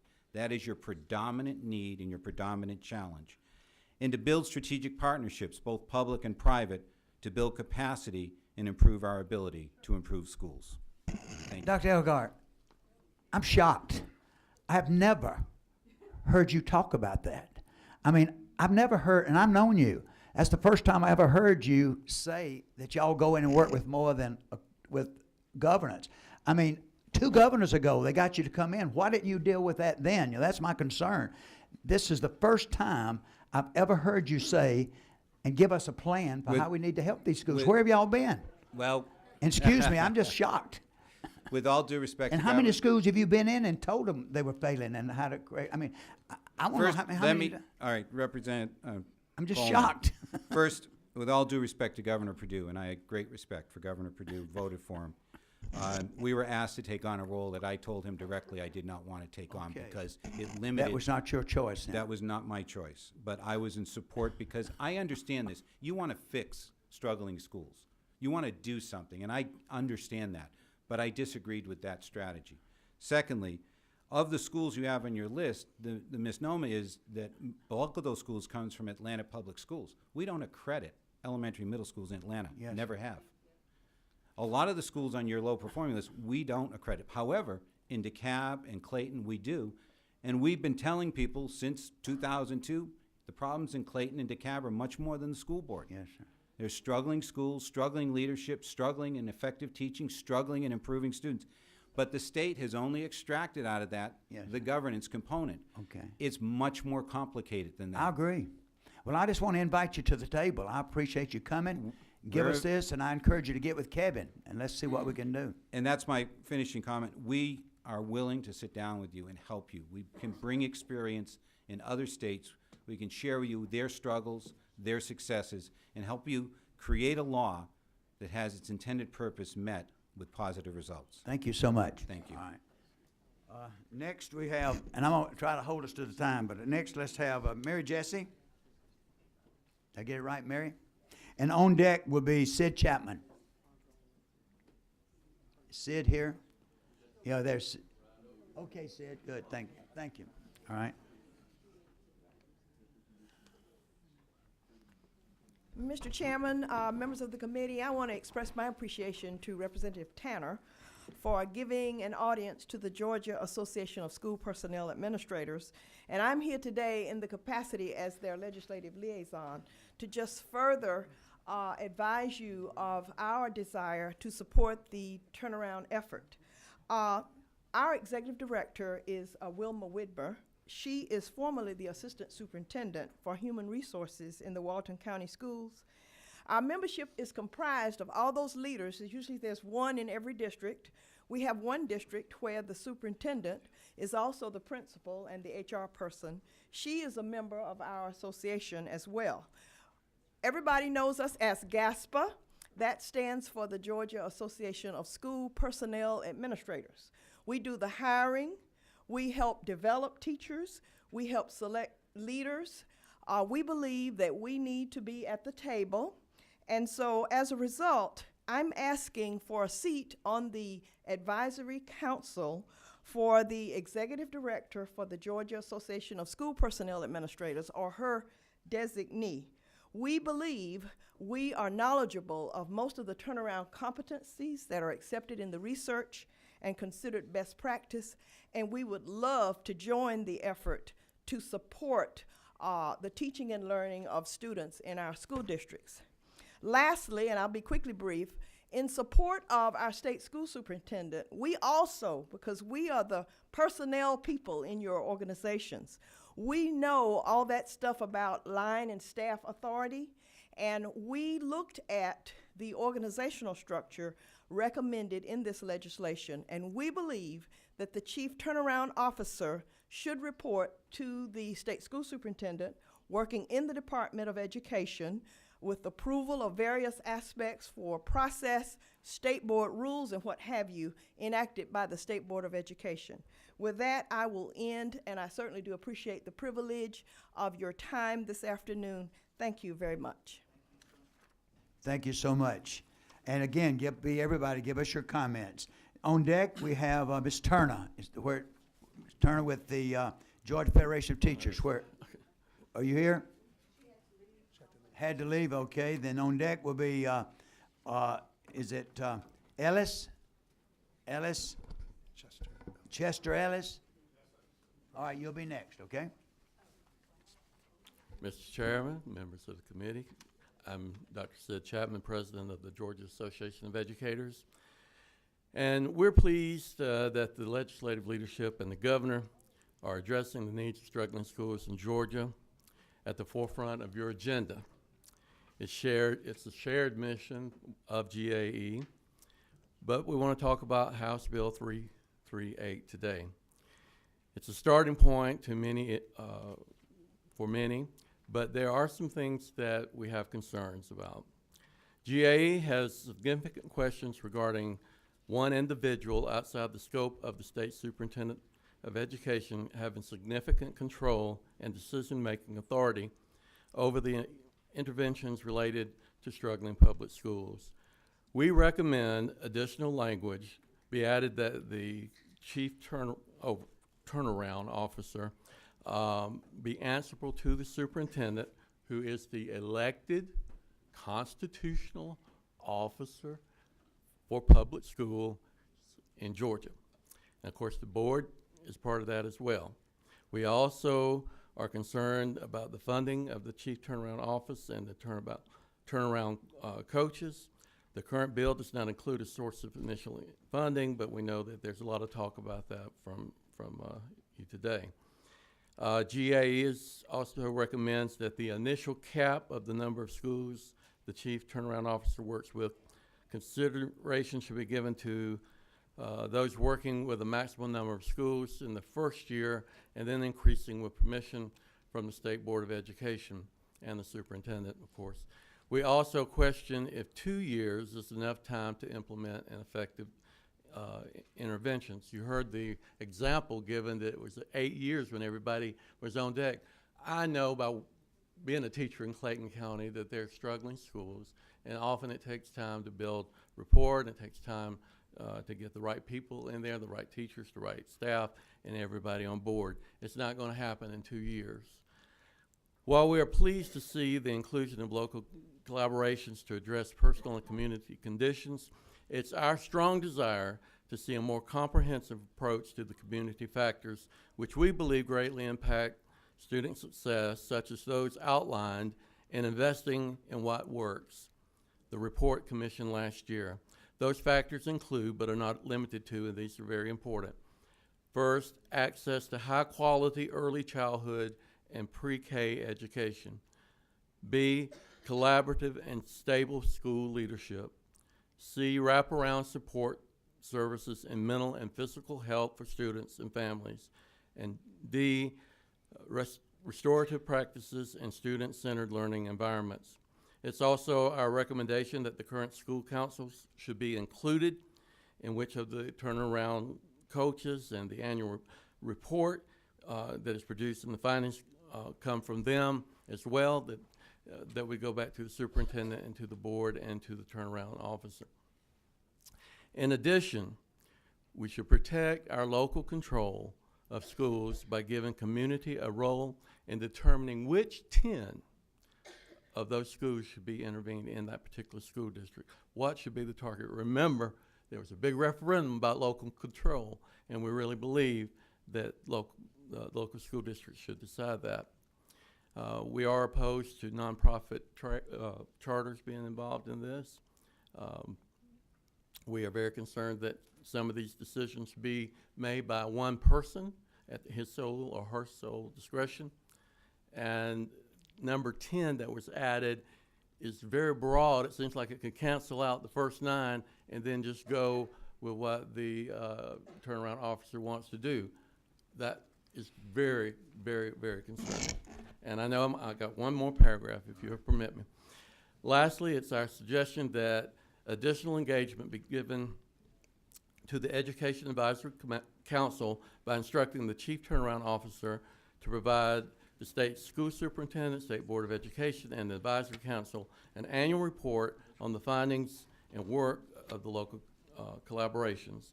The Educational Advisory Council should be also given the opportunity to provide advisory input to the State Board of Education on the development that's approved. I want to thank the chairman, thank the committee, thank Mr. Tanner for giving us this time. We got the right conversation going. Let's just make sure we get it right, and that's what our desire is. I have one question. All right, Yes. 19, Representative Sessman. Thank you, Mr. Chairman. With respect to local control, you well recognize it takes time to make these turnarounds happen. What would you say to a parent that's got that first grade child that just needs to have a solution right now? Is local control appealing to a school board, or should they have local control themselves as a parent to make a life-changing decision in their kid's life? Well, certainly we believe that in public schools that if you start taking all the students out of one particular school and put them in another school, then you're going to have nothing but struggling students in that particular school. So if you follow that rationale, then, so we're in essence holding higher achieving students in school by law in hopes that the presence of those students in the school will have a halo effect on other kids? Is that? Well, a lot of studies show that if you have high-performing students in schools, that they help bring other students up. I asked the question, Mr. Chairman, and I'll wrap with this. All right. I'm not, it's lighting up now. We're not going to get into debate over this now. I just raised the question to you. I'm not going to erectionize. Every single kid, kids don't matter as a collective, kids matter as individuals, and every kid has to matter. Not going, okay. And Y'all I can would say to that every teacher's worth their salt would make sure y'all that can child debate got- that, Yes. together. Did you want to? Happy to do All right, I'll let that, all right. Next, I would like to ask Alfred McGuire if you'll be on deck, and then Arthur Thornton, you're after that. So next, we have Mr. Ellis. Tell us where you are and who you're with. Yeah. Good afternoon, Chairman and Board.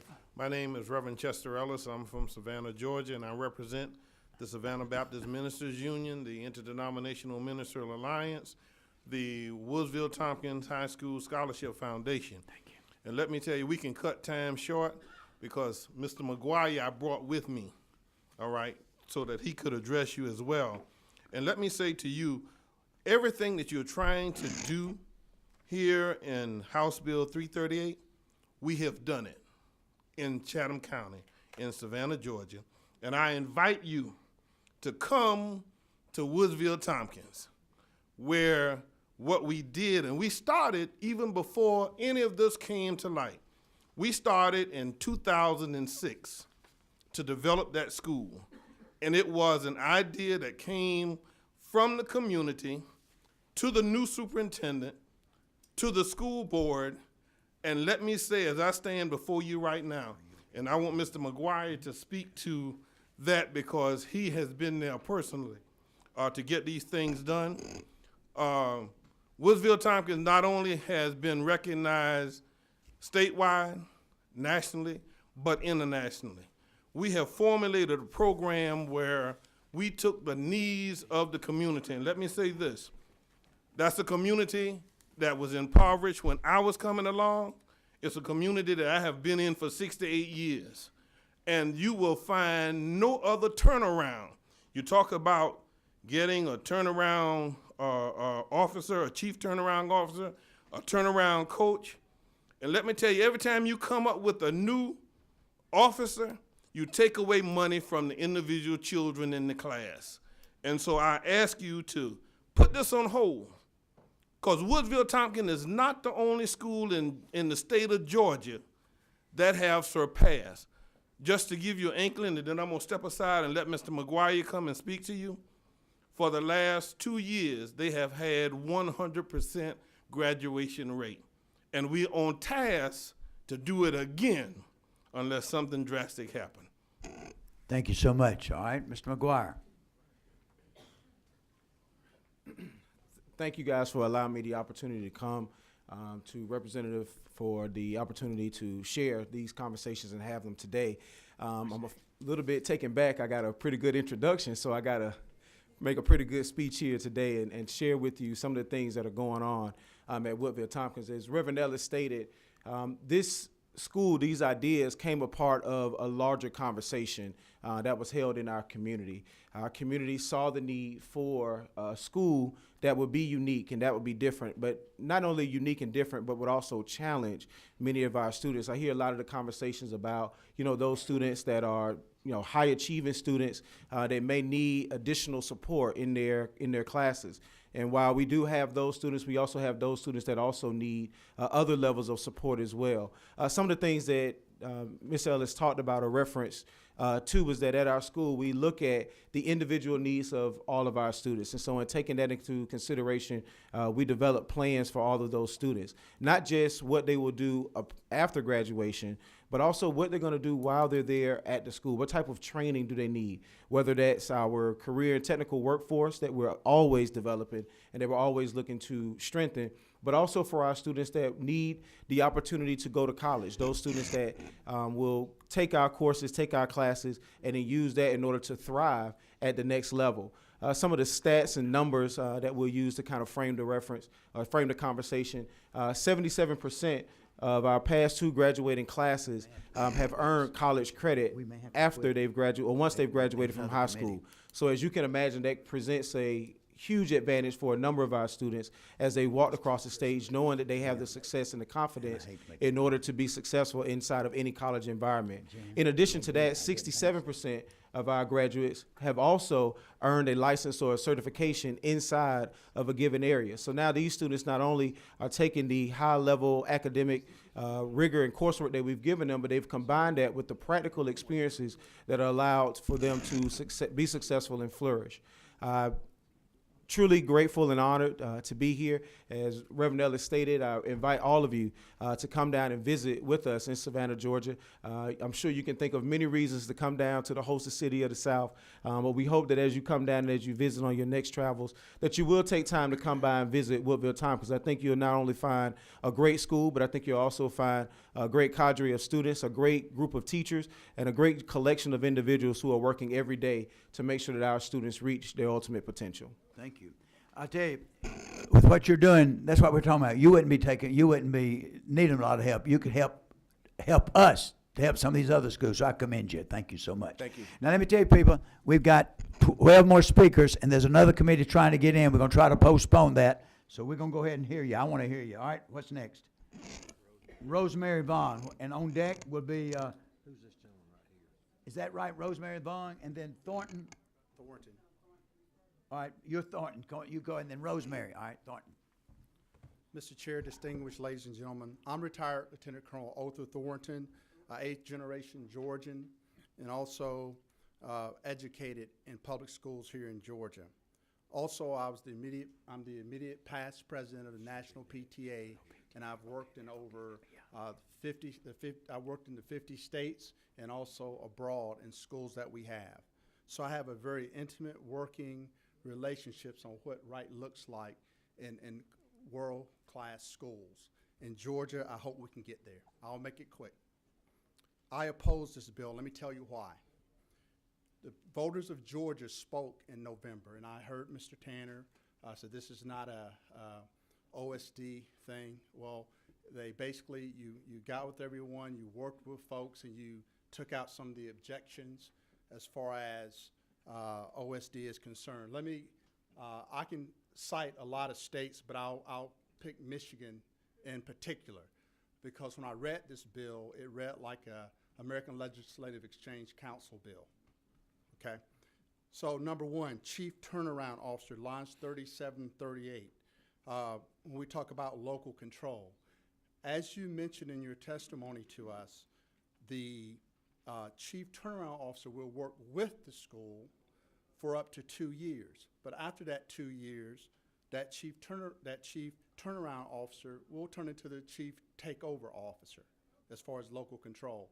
In Michigan, as I worked with them in Detroit, Michigan in 2014, I sat in a boardroom with the Detroit Public School Board and watched a elected school board sit and was powerless to an emergency manager because of the way the laws were written. The second area, and I've heard this a couple of times, the DOE, the Chief Turnaround Officer will be a DOE employer approved by and reporting to the Board of Bureaucracy, to the bureaucracy, basically. It's creating an additional bureaucracy. And it's also taking the power away from the superintendent of education. 1 minute. Just about every state I've worked in, when you talk about turnaround schools, and I actually lived in the #1 state in the country as far as education is concerned, and that state superintendent in the state of Maryland actually took care of those lower performing schools. So it seems here that we're taking power out of the superintendent of education's office and spreading that across there, and that should not be the case. And the third thing is, I see that you had an Education Turnaround Advisory Council in this bill.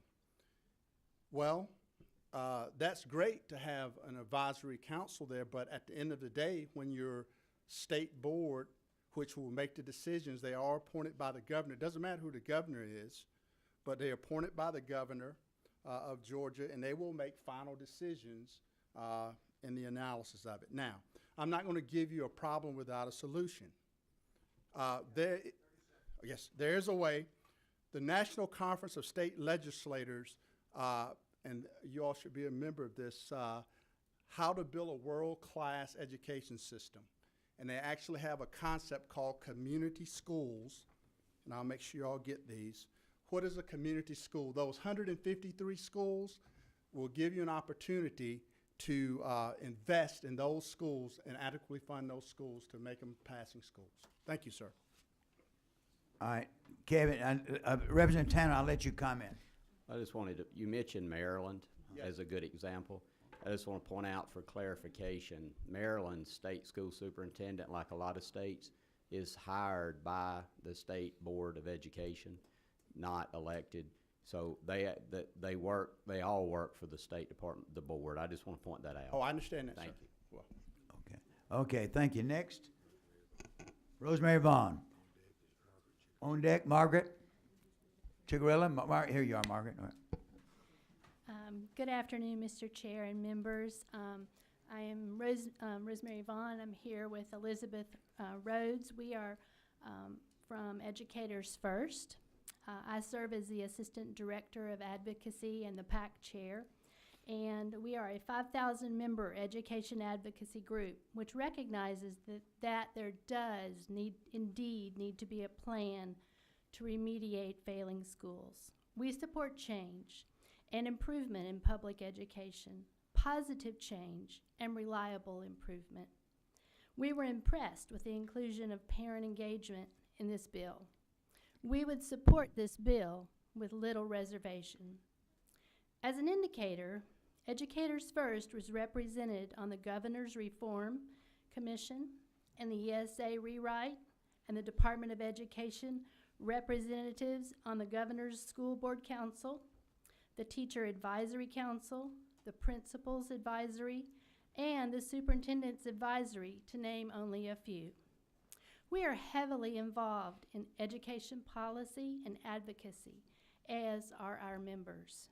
We would like to respectfully ask that this committee clarify some language in HB 338. If the committee is planning to leave in the lines 161 through 177, then we request that Educators First be added to the list of associations on those corresponding lines. Thank you in advance for your prompt attention on this matter. Thank you, all right. Next, Margaret, and then Angela Palm is next on deck. Is Angela here? Yeah, there she is, okay. Good afternoon. I'm Margaret Ciccarelli with Page. Thank you so much for the opportunity to speak. First, I want to thank Chairman Tanner. We had extensive conversation with him during the draft process, and it absolutely set the right tone, and we believe that he is working in good faith to help struggling schools, and we look forward to being part of that conversation moving forward. I'd like to lift up some of the things that we really particularly appreciate about this bill. And to also acquaint those of you who don't know us at Page, that we are an organization committing to professional learning for Georgia educators. We're Georgia-based and don't have an affiliate with a national organization. We put significant state resources behind efforts to build educators' abilities to teach children well, particularly educators in struggling schools. And back to what we really appreciate about this bill is the root cause analysis of community and school factors that contribute to struggling schools. That's what really differentiates this legislation from the OSD plan, that this really strives to get at the heart of what's causing struggles in those schools, and we appreciate that. We also admire the direct support for schools through the turnaround coaches and the ability for schools and districts to show cause for non-intervention if leaders are engaged in efforts that are demonstrating success. Also, options for schools targeted for intervention to have some choice in who will conduct the analysis, including selecting a third party of their own if they don't like the approved list. There are several revisions to the bill that we would suggest, and I don't think they'll come as a surprise to Representative Tanner because we had a very pleasant conversation about this.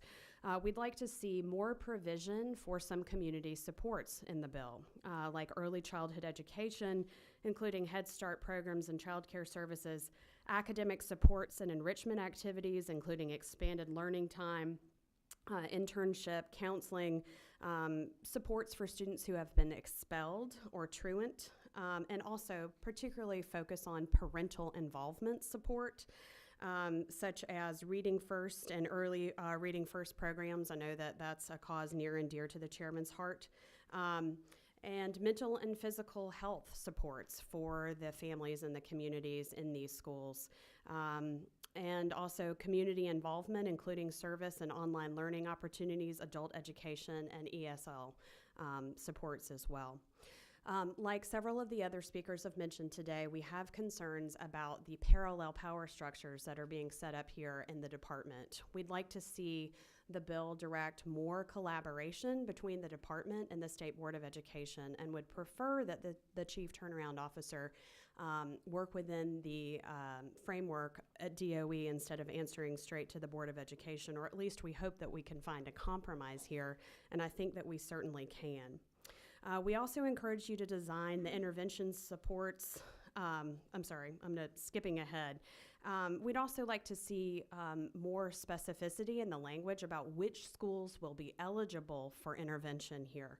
And I know that this is something that we've really struggled with in various bill drafts, but I don't think that we're there yet in terms of which schools will be eligible for intervention. These schools need to know that they will be eligible, and right now the language is pretty amorphous and nondescript. We urge you to recognize the true characteristics of many of these schools as struggling because the serious resource deficits that accompany them and the areas in which they're located. And finally, I know I don't have very much time, I'd like to also, and maybe I can hand it out to the staff after we're finished. I have a UGA study before us that looks at Georgia's CCRPI and compares that to the accountability plan in other states. I think it's important when we're looking at struggling schools that we ensure that we're targeting the right things and holding schools accountable for the right things. And it's an important time to have this conversation because we're redoing our accountability plan in Georgia right now. And I don't want to go into that too much, but I do want to say that there are lessons to be learned from other states, and there's information, particularly in the first 2 pages of this UGA study, that can help inform that. And finally, turnaround coaches should have we hope that they would have at least a specified number that, or a work plan that would enable them to assist fewer schools. Understand that we need to give flexibility, but we really are excited about the work that those turnaround coaches could do. We don't want them to be overburdened by being assigned to too many schools.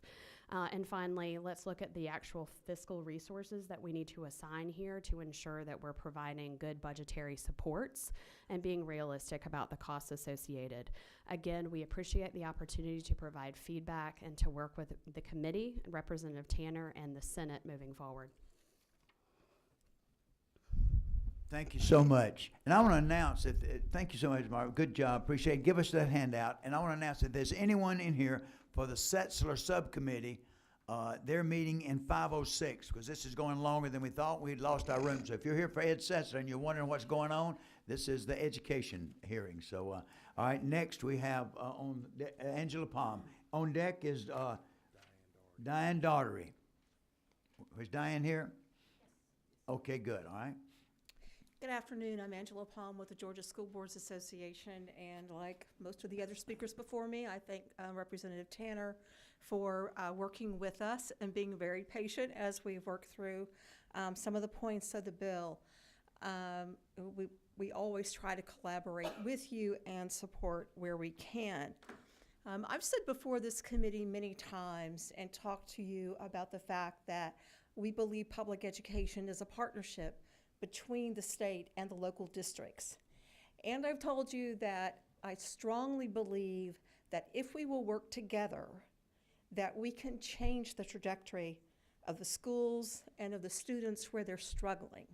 So it delighted me to see this bill go in that direction. And to do what we've said before, that we are a partnership, and that we are working together, and that we can bring the resources together. So we really do like that idea, and that we're starting from that point of bringing in the state assistants and bringing in experts who can help do diagnostics, figure out what the root issues are, and also try to figure out what the solutions are, help build some bridges locally if that's needed, to help bring resources together. And to bring the expertise to it. And one of the reasons why I like it so much, it's not only a partnership and working together, but it also has the experts coming down into the local level. And in the process, it's my hope that there will be some training and learning in place so that we build the capacity locally to do the diagnostics themselves in the future once the experts are gone and they've moved on to another school to help, and that they've developed the leadership skills that they need, because the school's still sitting in the same place it was. It's still drawing from the same neighborhood, the same kids with the same kinds of problems, probably, unless we can turn the whole community around with all the bridges we're building.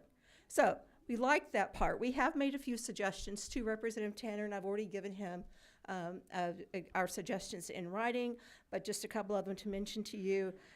Like the others, we struggled with the authority line. This isn't a role I would have thought of for the state board, but we have sort of come to the compromise of saying, let's make sure the focus of this person, the turnaround officer, is really focused on the lowest performing of the schools, and that the rest of the schools are the department's work.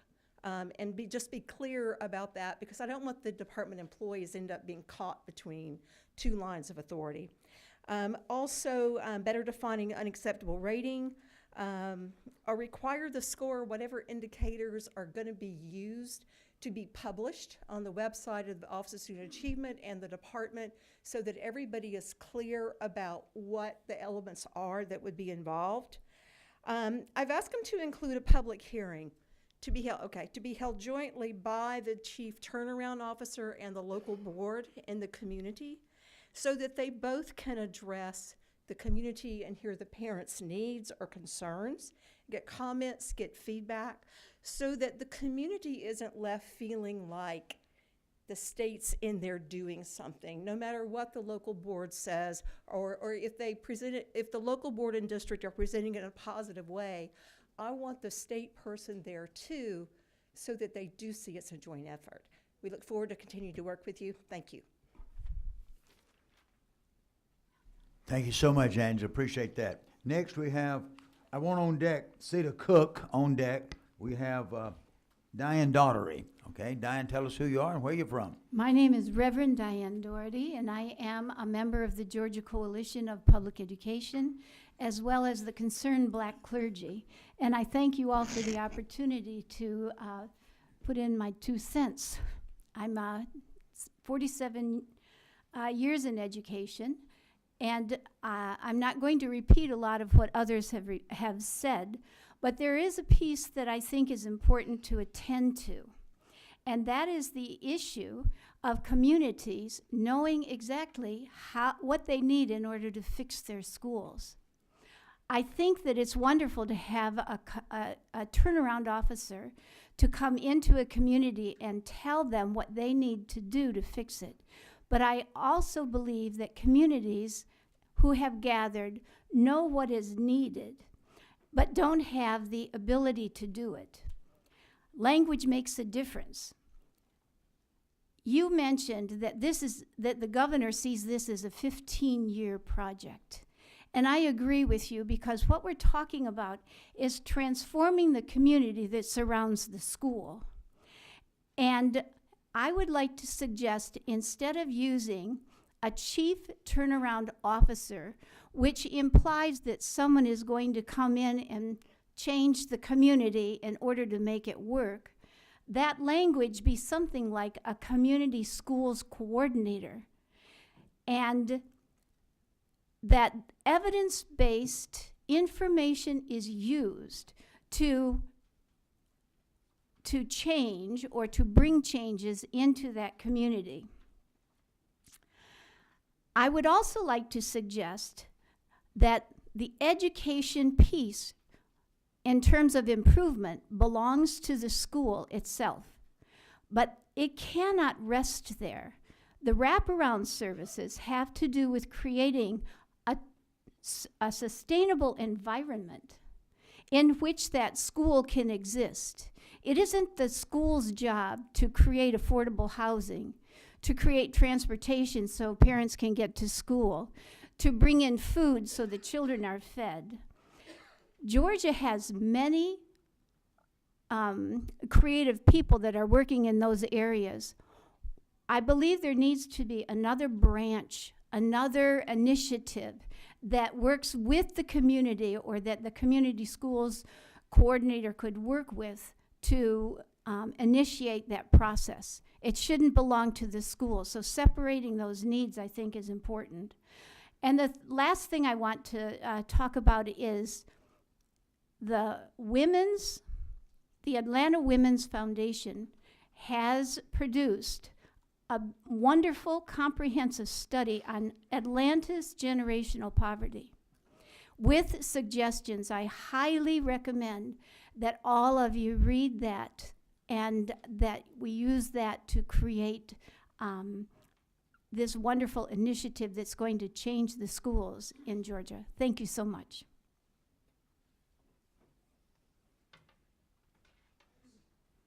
Cicely, you're here. All right, you're next. All right, go ahead. We have now Ms. Cook. All right. Good afternoon, and thank you for letting us have the full time for this. I promise not to go too long. But I've gone over my notes and tried to remove some things that have already been said. But I want to underline especially the suggestions of Superintendent Woods about having the DOE be more a part of this. The woman who suggested involving organizations like DFACS, juvenile courts. I think that schools need to figure out ways to work with city and county agencies in a way we never have. And Margaret's point about relying too much on CCRPI, which I know comes up in another context, but I think it makes a difference for this. The part of the wording of the bill needs to end up so that when somebody reads it, they understand the spirit in which it's done, and I appreciate that all the work that's gone into it.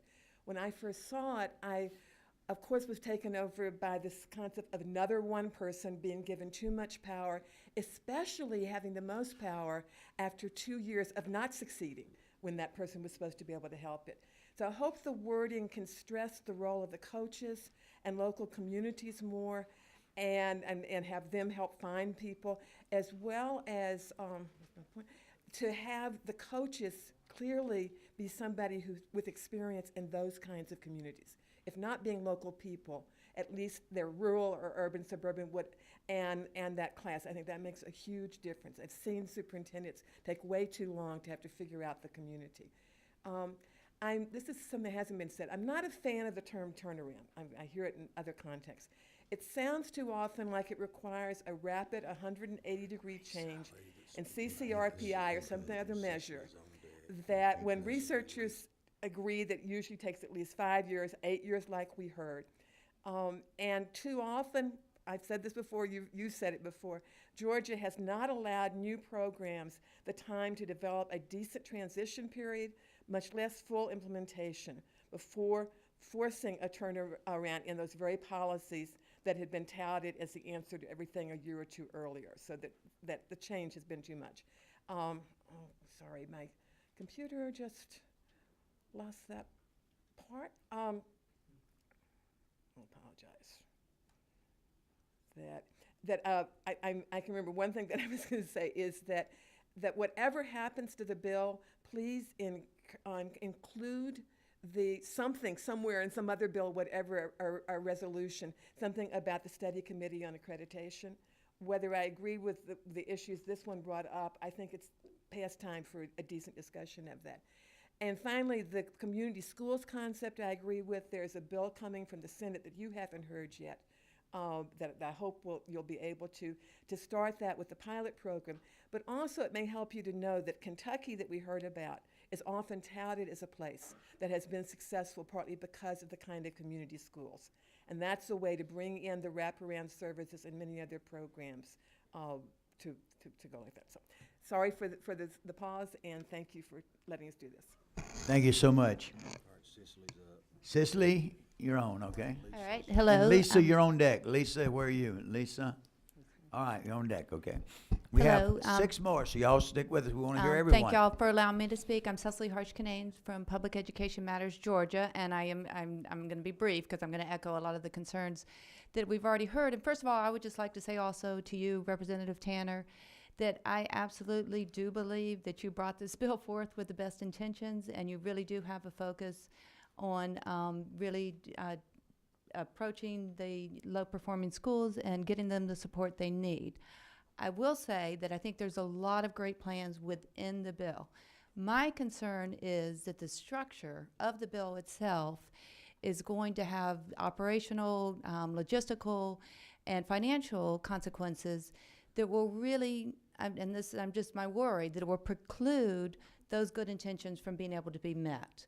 So I'm just going to just quickly go through those, and that's not to take away that I do think this is a necessary step in terms of looking at getting the support that low-performing and chronically struggling schools in the state of Georgia not only need, they want. I mean, I just think that, I don't know if that's said enough, that schools do want support. They know when they're struggling. They know when they have struggling populations. And they want an opportunity to get better and improve and to have help come in. My concern then, and they've already been approached by several people already here, my first one is about the CTO, the question raised by Representative Carter, and then the suggestion made by Mr. Woods, the suggestion made by Mr. Elgart, so on, about the confusion within that reporting structure that would really, confusion's not a good thing. It's never a good thing. And it would really decrease the efficiency of being able to have these things happen. That it really just needs to be within and clearly spelled out within the Department of Education, I think.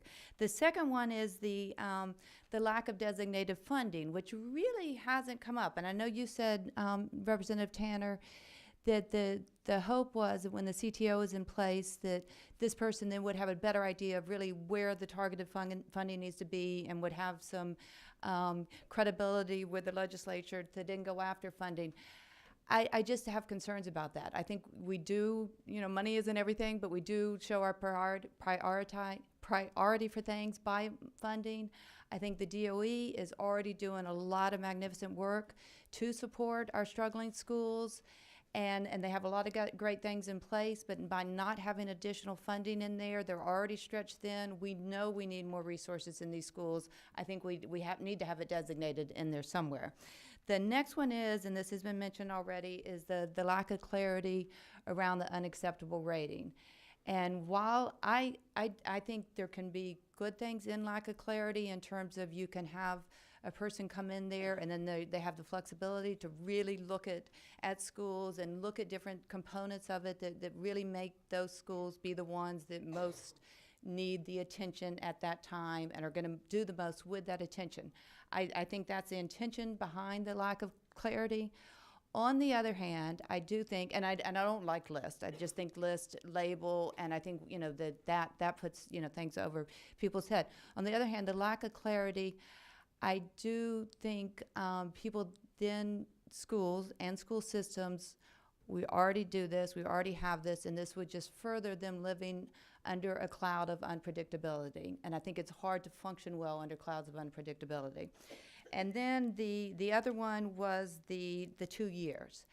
And once again, I appreciate that the 2 years that you say that the language is in there that will show that if schools are working with the chief turnaround officer and the coaches and so on, and they're really working to improve, even if they're not showing improvement yet, that should be understood. I think that's the intention of it.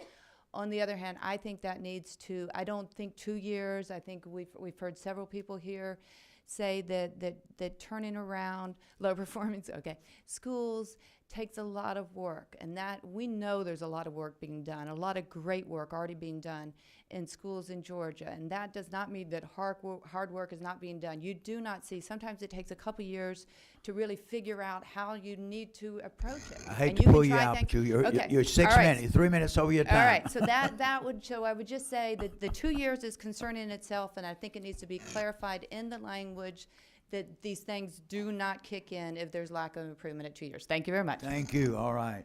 On deck, we want Lisa, at least your neck, and Janet, you're on deck, all right? Good afternoon. My name is Lisa Marie Haygood, and this past fall I had the great privilege of representing Georgia PTA in the opposition against Amendment 1. As of 2 weeks ago, I no longer speak for the voice of 250,000 members statewide, but the 4 people that reside at 714 Billings Farm Lane in Canton, Georgia. I want to be very clear about that. A couple things that I'd like to bring to your attention is I spent most of the fall saying no. I said no so much that I struggled with flashbacks of Nancy Reagan's Just Say No drug campaign, or perhaps I looked a little bit more like your high school prom date. But what I want to say to you today is this bill looks like a big maybe. And I'm thankful for that, Representative Tanner. I think it's a maybe because there's some voices that have some issues that have been raised, and I think you're all very willing to hear that, and I love that, and I love the direction that we're taking. I think you can only say no so many times before you start to look ineffective. So as a community member at large, I would say to you, I'd be willing to do anything necessary to help you bridge the concerns that have been voiced here. I am concerned that you all haven't quite properly addressed what's happening to kids before 3rd grade. We know 3rd grade is the mark. You guys can determine prison beds. You can make a lot of decisions off of those 3rd grade scores. Where is the initiative to turn it around at an earlier age? In this particular bill, I agree that the structure that's been set up currently as it's proposed leaves a lot of ambiguity for where this person reports in terms of the Department of Education, and why Chairman Royal is an amazing guy. We need some more structure in the law, okay? I would also ask that whatever form hits the floor for a vote, please stop calling these schools failing. Make a commitment to strike it from this legislation. Call them challenge schools, call them what you will, but stop that self-fulfilling prophecy of telling children that they attend a failing school. I'd like to know what authority these people are going to have when they create legal and local collaborations. How do they go out into a community? Where's their cell? Where's their buy-in? How do I get someone to follow me and agree as a community member or a business partner to participate? I don't think their authority is outlined here, and if you're giving it to them through the Department of Education, that's fine, but I think that authority needs to be outlined so that they understand what resources are going to be available to them. And one of the things that broke my heart in my travels around the state, opposing the Opportunity School District was to hear from school boards and teachers and communities that did not have an option. They wanted to vote for it because they didn't have a fix. They were hoping the state would come in because they had done everything within their power, help us find a way to allow people to self-identify themselves to be a part of this takeover model, this turnaround model, help school districts find a way to say, we don't have the ability here and we'd like to be on the list long before these children are deemed in need of support. I am concerned on line 92 that we're addressing the lack of progress because many of these schools that we're calling failing have a large percentage of progress that's occurring in them. So let's make sure that we're clearly defining the mechanism by which these schools will be eligible for takeover. I would ask you guys also to please consider what the source is that's going to identify these schools. CCRPI, we've identified some problems with that. We've all agreed that we have some problems with that. So what's the mechanism that we're going to use? And let there be a parent voice in there. You've got some schools that aren't A-rated schools, but they are schools that are working, schools that have mentally challenged and severely disabled students who are running coffee bars and getting life skills, but they're staying in school until their 22nd birthday. And those are schools that we're saying aren't successful models. Where do these families go, and why are we punishing some of the schools under the system that we currently have? And lastly, I'd ask you guys to consider what you're going to do for parents when you don't fund the transportation for them to send their children to another school. What are we going to do to ensure that those kids get that chance? And perhaps consider a successful mentor model or a sister school that could work. If you've got a successful school in another district that has demographics like that, can we pair them up so that they're sharing resources and not having to reinvent the wheel? I think Representative Tanner, you guys are off to a great start. I commend you, and I ask for the opportunity to assist you in any way I can. Thank you. Thank you so much. Good presentation. All right, next we have Janet and Michael. You're on deck. Janet. Hi, my name is Janet Kishbaugh. I'm with the Georgia Coalition for Public Education, and we had worked as Keep Georgia Schools Local in the Amendment 1 fight. And we are thankful to Representative Chairman Tanner for all of his work in trying to really work with folks to look at the bill. We spent an hour with Chairman Coleman, and he gave us extra time, which we are thankful for. Again, where we are right now is that we have some very specific concerns about the bill. The lack of a clear reporting system for the CTO to be outside of the DOE doesn't seem to work for us at all. The concern is employees in that situation could be torn between two masters. Do they answer to the DOE or do they answer to the CTO? And that could be a real problem for employees. There's a concern that there's not funding identified here, and I know you all are concerned about that as well. There needs to be funding if we're really going to be able to help schools, and this program needs funding. We also need to figure out some way to identify what schools we're going to talk about. Just unacceptable rating is vague. If we can really concentrate on the lowest performing schools and give them the assistance they need through the DOE, that will be, we believe, much more effective. I would say that the red line version that we heard from Superintendent Woods sounded like a pretty decent plan, and we might be able to support that. Mr. Elgert referred to Kentucky. I want to, and I apologize that I didn't bring copies of this for everyone on the committee. This is a report that we put together, and ignore anything in there about OSD. Let's go right to the talk about community schools. One of the systems that we highlighted was Kentucky. So the fact that you brought up Kentucky is pretty amazing, because they really are looked to as one of the places we could go to for solutions. And I will bring you copies of this later. I want to close in saying that I was a little surprised when I first read the bill, much as Representative Chandler voiced her concern. It just seems like this CTO sitting outside of the DOE creates another state bureaucracy that's not answerable to the people who know most about education. And we elect our superintendent. We have a Department of Education that has specialists in this. Let's really work through them to help the schools the same way they have been helping focus and priority schools. We can really do some good work here. We need some substantive programs in here that are community school based. So programs that deal with literacy and numeracy, programs that deal with early childhood education, making sure that we have a leadership academy that turns out good leaders that can lead schools for the state of Georgia for a long time. There are definitely programs that work. There's research done. Let's look to some of that. If we can incorporate it in this bill, great. If we need a different bill, let's go with that. But there are ways to help these struggling schools, and that's what we all want. And mostly I want to say thank you for all the time. Y'all have sat through a long session here, and everyone on the session, on this committee, every time we've come to talk to you, you have spent plenty of time talking to all of us. Representative Stovall and I ended up in many places together over the past 18 months, and it was always a system of being able to talk with each other. We were never ugly. It was never combative, and I think that's how we're all going to help our schools. Same to you, Representative Chandler, for all of your hard work on the issue. So I hope that we're going to be able to come to a really good bill for this that's going to help schools. I think we will. Thank you so much. All right, we have Michael Sullivan, and then on deck is Ryan. Where's Ryan? Is he here? All right, Ryan, and then after Ryan, John, and then Mike Royal. We're in the home stretch. All right. I appreciate the opportunity to speak today. I will be brief. My name is Michael O'Sullivan. I'm with the organization Georgia Can, the campaign for Achievement Now. We're a local organization that seeks to try to identify and support policies that help all students succeed. And to that end, we do support this legislation and believe that it's a good first step towards confronting this very important issue.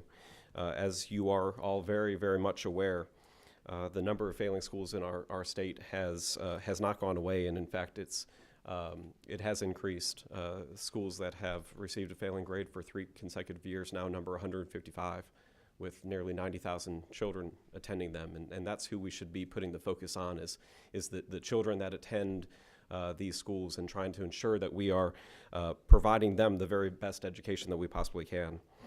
We have, for the last few years, sought to draw attention to this issue and to, more importantly, to those students. We commend Representative Tanner, Chairman Coleman, and all of the people that are involved in trying to address this issue and attempt to turn these schools around. As the author has correctly indicated, the intervention tools that have been that are granted to the Chief Turnaround Officer are actually pulled from existing state law. Many of the powers, but I feel strongly. I think he's right that having a person overseeing them, working with the schools, trying to help them along, could be very helpful. One of the areas of concern that we do have with the bill is related to the Chief Turnaround Officer, and I've discussed it with Representative Tanner. The author has appropriately spoken about how important leadership is, and to that extent we completely agree. However, knowing how important that leader is, I do hesitate with the experience requirements in the bill. And while we hope that we can find a person that meets all of these qualifications, there is a fear that it may be too prescriptive. We don't want the state board's hands being tied when they are trying to find and seek out the best right person for the job. And whether that person, well, we would hope that that person does meet every single one of these. The ability to exclude someone because they've just barely missed one of those marks, I think, is something that should possibly be addressed, and we hope you can find resolution there.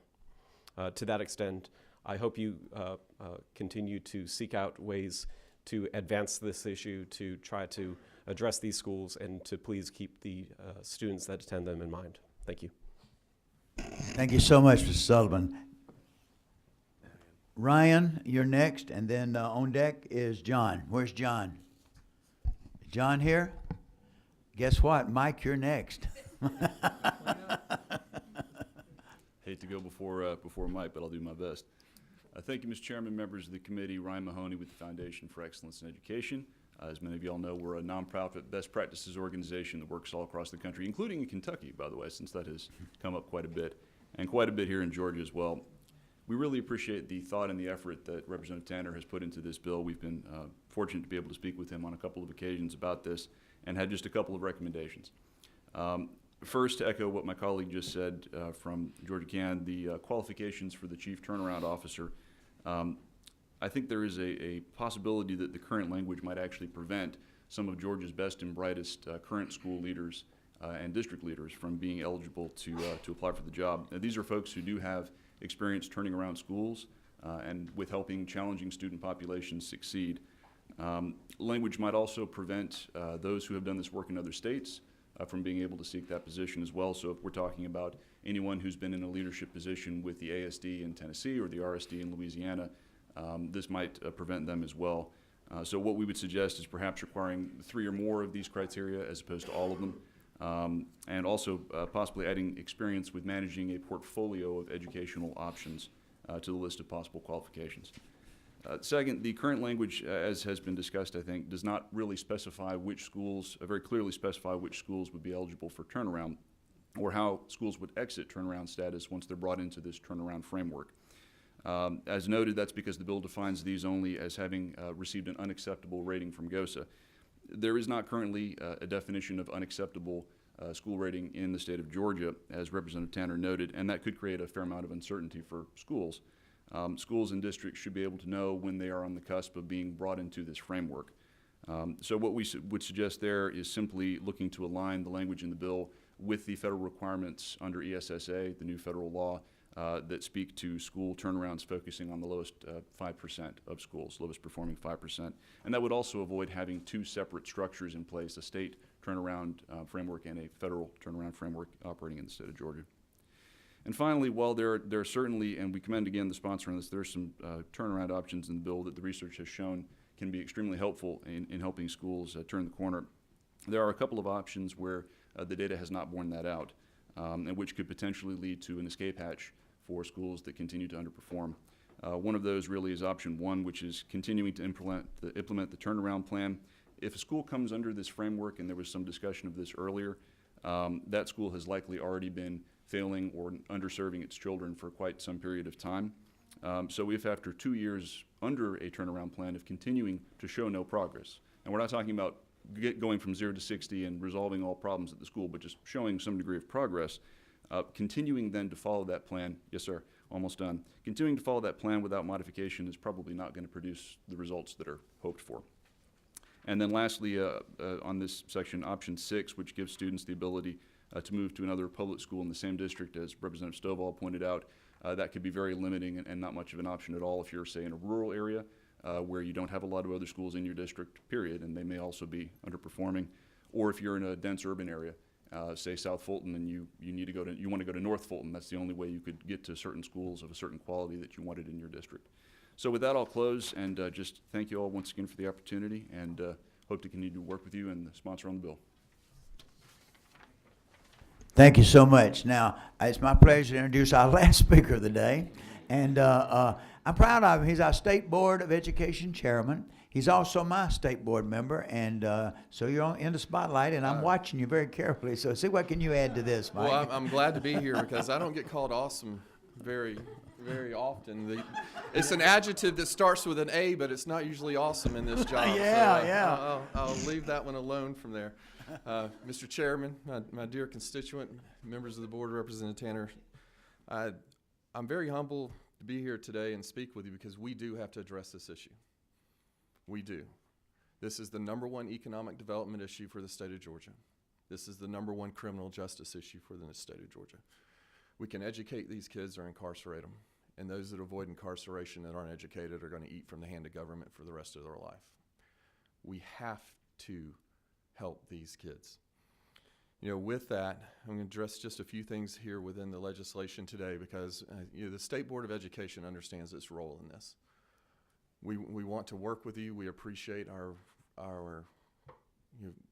the relationships we have with the legislature. We appreciate very much the relationship we have with Superintendent Woods, and we appreciate very much the relationship we have with the staff and the governor's office, because we know, and we've talked in various ways, and people have talked today in various things about this bill, and it's prescriptive in here on some of the collaborations that have to go on, some of the boards that are made, and some of the people that have been here today talking. And I can tell you, with or without that being in this legislation, if this passes, that is going to happen, because this is bigger than any one board.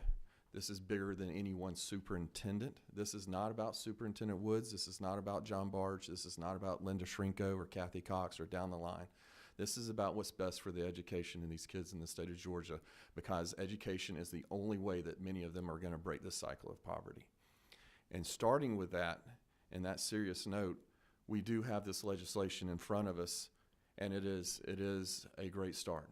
I appreciate Representative Tanner and the collaboration that he's used on the many groups to do that, because it has to be a collaboration of communities and the stakeholders within those communities. Because I grew up in Snellville, Georgia. I had a great education, graduated Brookwood High School. My children have had a great education. I have 2 graduates of Gwinnett County Schools and 1 on deck. I'm a product of public schools, and so are my children. We have to get this right, period. And moving forward into that, I'm just going to mention a few things within the bill right now. I got a copy of Superintendent Wood's markup just here today, so I won't go into that a lot. But I do want to echo what some of our folks have said. Right now, really was starting with with line 30. All of these are important. And I can tell you, if our State Board of Education is charged with this awesome responsibility, this is the type of person we are going to seek out. I'm a little leery of it being so prescriptive in the bill. It's not so prescriptive that we're looking for a unicorn, but it's pretty close. I want to be able to really look and say, because Representative Tanner was exactly right when he was talking about people, we'll know that person when they walk in the door. We will know who is right. And because we'll have the work of our stakeholders, we'll have the advisory boards, we'll have the people. We're not going to be able to make everybody happy. But I just worry about how prescriptive this is and the language in there. And I'll move on from there. One of the other things that I wanted to mention directly related to the bill is, and it's been talked about in Dr. Elgart, we spent too many hours together in depositions and with court reporters dealing with school boards that have been on accredited probation for governance. He's exactly right. That was a great start. But I can tell you, the boards, I made the motion to make the recommendation to the governor to remove the Cobb County School Board. And I've sat through all the others, most recently Dooley County, and to preside over that one in my role as chair. By the time it gets to us on governance, we're doing an autopsy. This, to me, the creation of this process, and whether that process is using the leadership and what's already being done in different states, which we should too. I'm a big fan of copying what's going well in other states. But please leave this in this bill, because I think it will be a significant change in helping have a true measure to help bring these boards to us. Because I can tell you, when our board makes that recommendation to the governor to remove a school board for cause, it is like we were making that decision and not just making a recommendation. And if we could get to some of these better and quicker and have a process in place to do better, I think that would be an enormous step in helping transform education in the state of Georgia.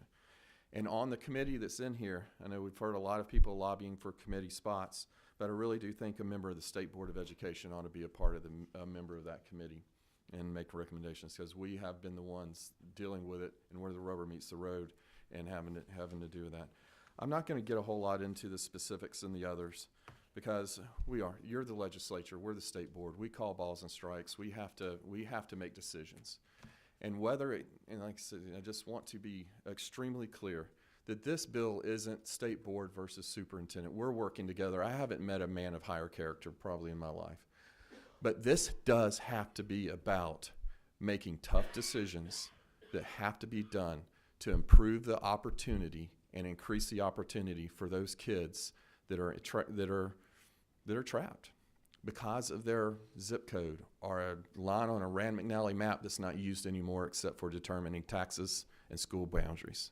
We have to give those kids the opportunity to chart their own course and break that cycle of poverty and move on. And whatever at the end of the day this legislature does, we will work with you and we'll be part of it, because we want to be part of the solution. And we take this role very seriously and just look forward to working with you further on this. Mr. Chairman, I appreciate it. Thank you so much. I want to say to the committee, I want to thank all of you for staying. Wait, don't jump. I want to thank all of you for staying.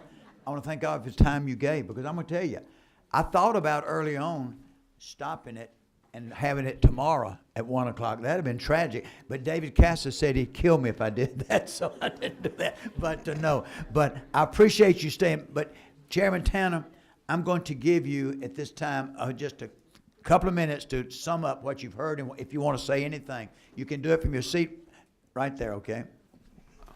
Well, I appreciate the opportunity to sit and listen to some of the folks that we've been able to talk to before over this process. And I think we heard a lot of support for the framework. I think we have some things that we need to work on, and I think we can do that.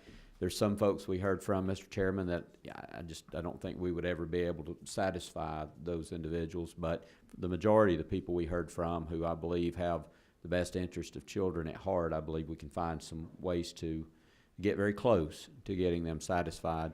And I want to thank Mike Royal and the State School Board. You know, we keep hearing a lot of people say that this person won't work for the Department of Education, but the State Board is part of that Board of Education, and we'll have some more conversations around that, and I'm open to finding ways that we can tighten that language down to ensure that the state school superintendent's involved. But this is bigger than any one person, and you know, it's easy for folks to put lipstick on something that's not necessarily good and talk about all the great things that they've been doing, but the reality is the number of schools that are not successful in our state is growing, and we've got to put a stake in the ground, and we've got to turn the tide, and to me that starts today in this committee meeting and moving forward, and that means we come together in a nonpartisan way and we make something happen.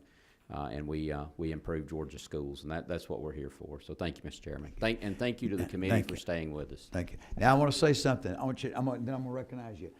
Posture of the chairman. We're going to take all this information. Bless your heart, Betsy.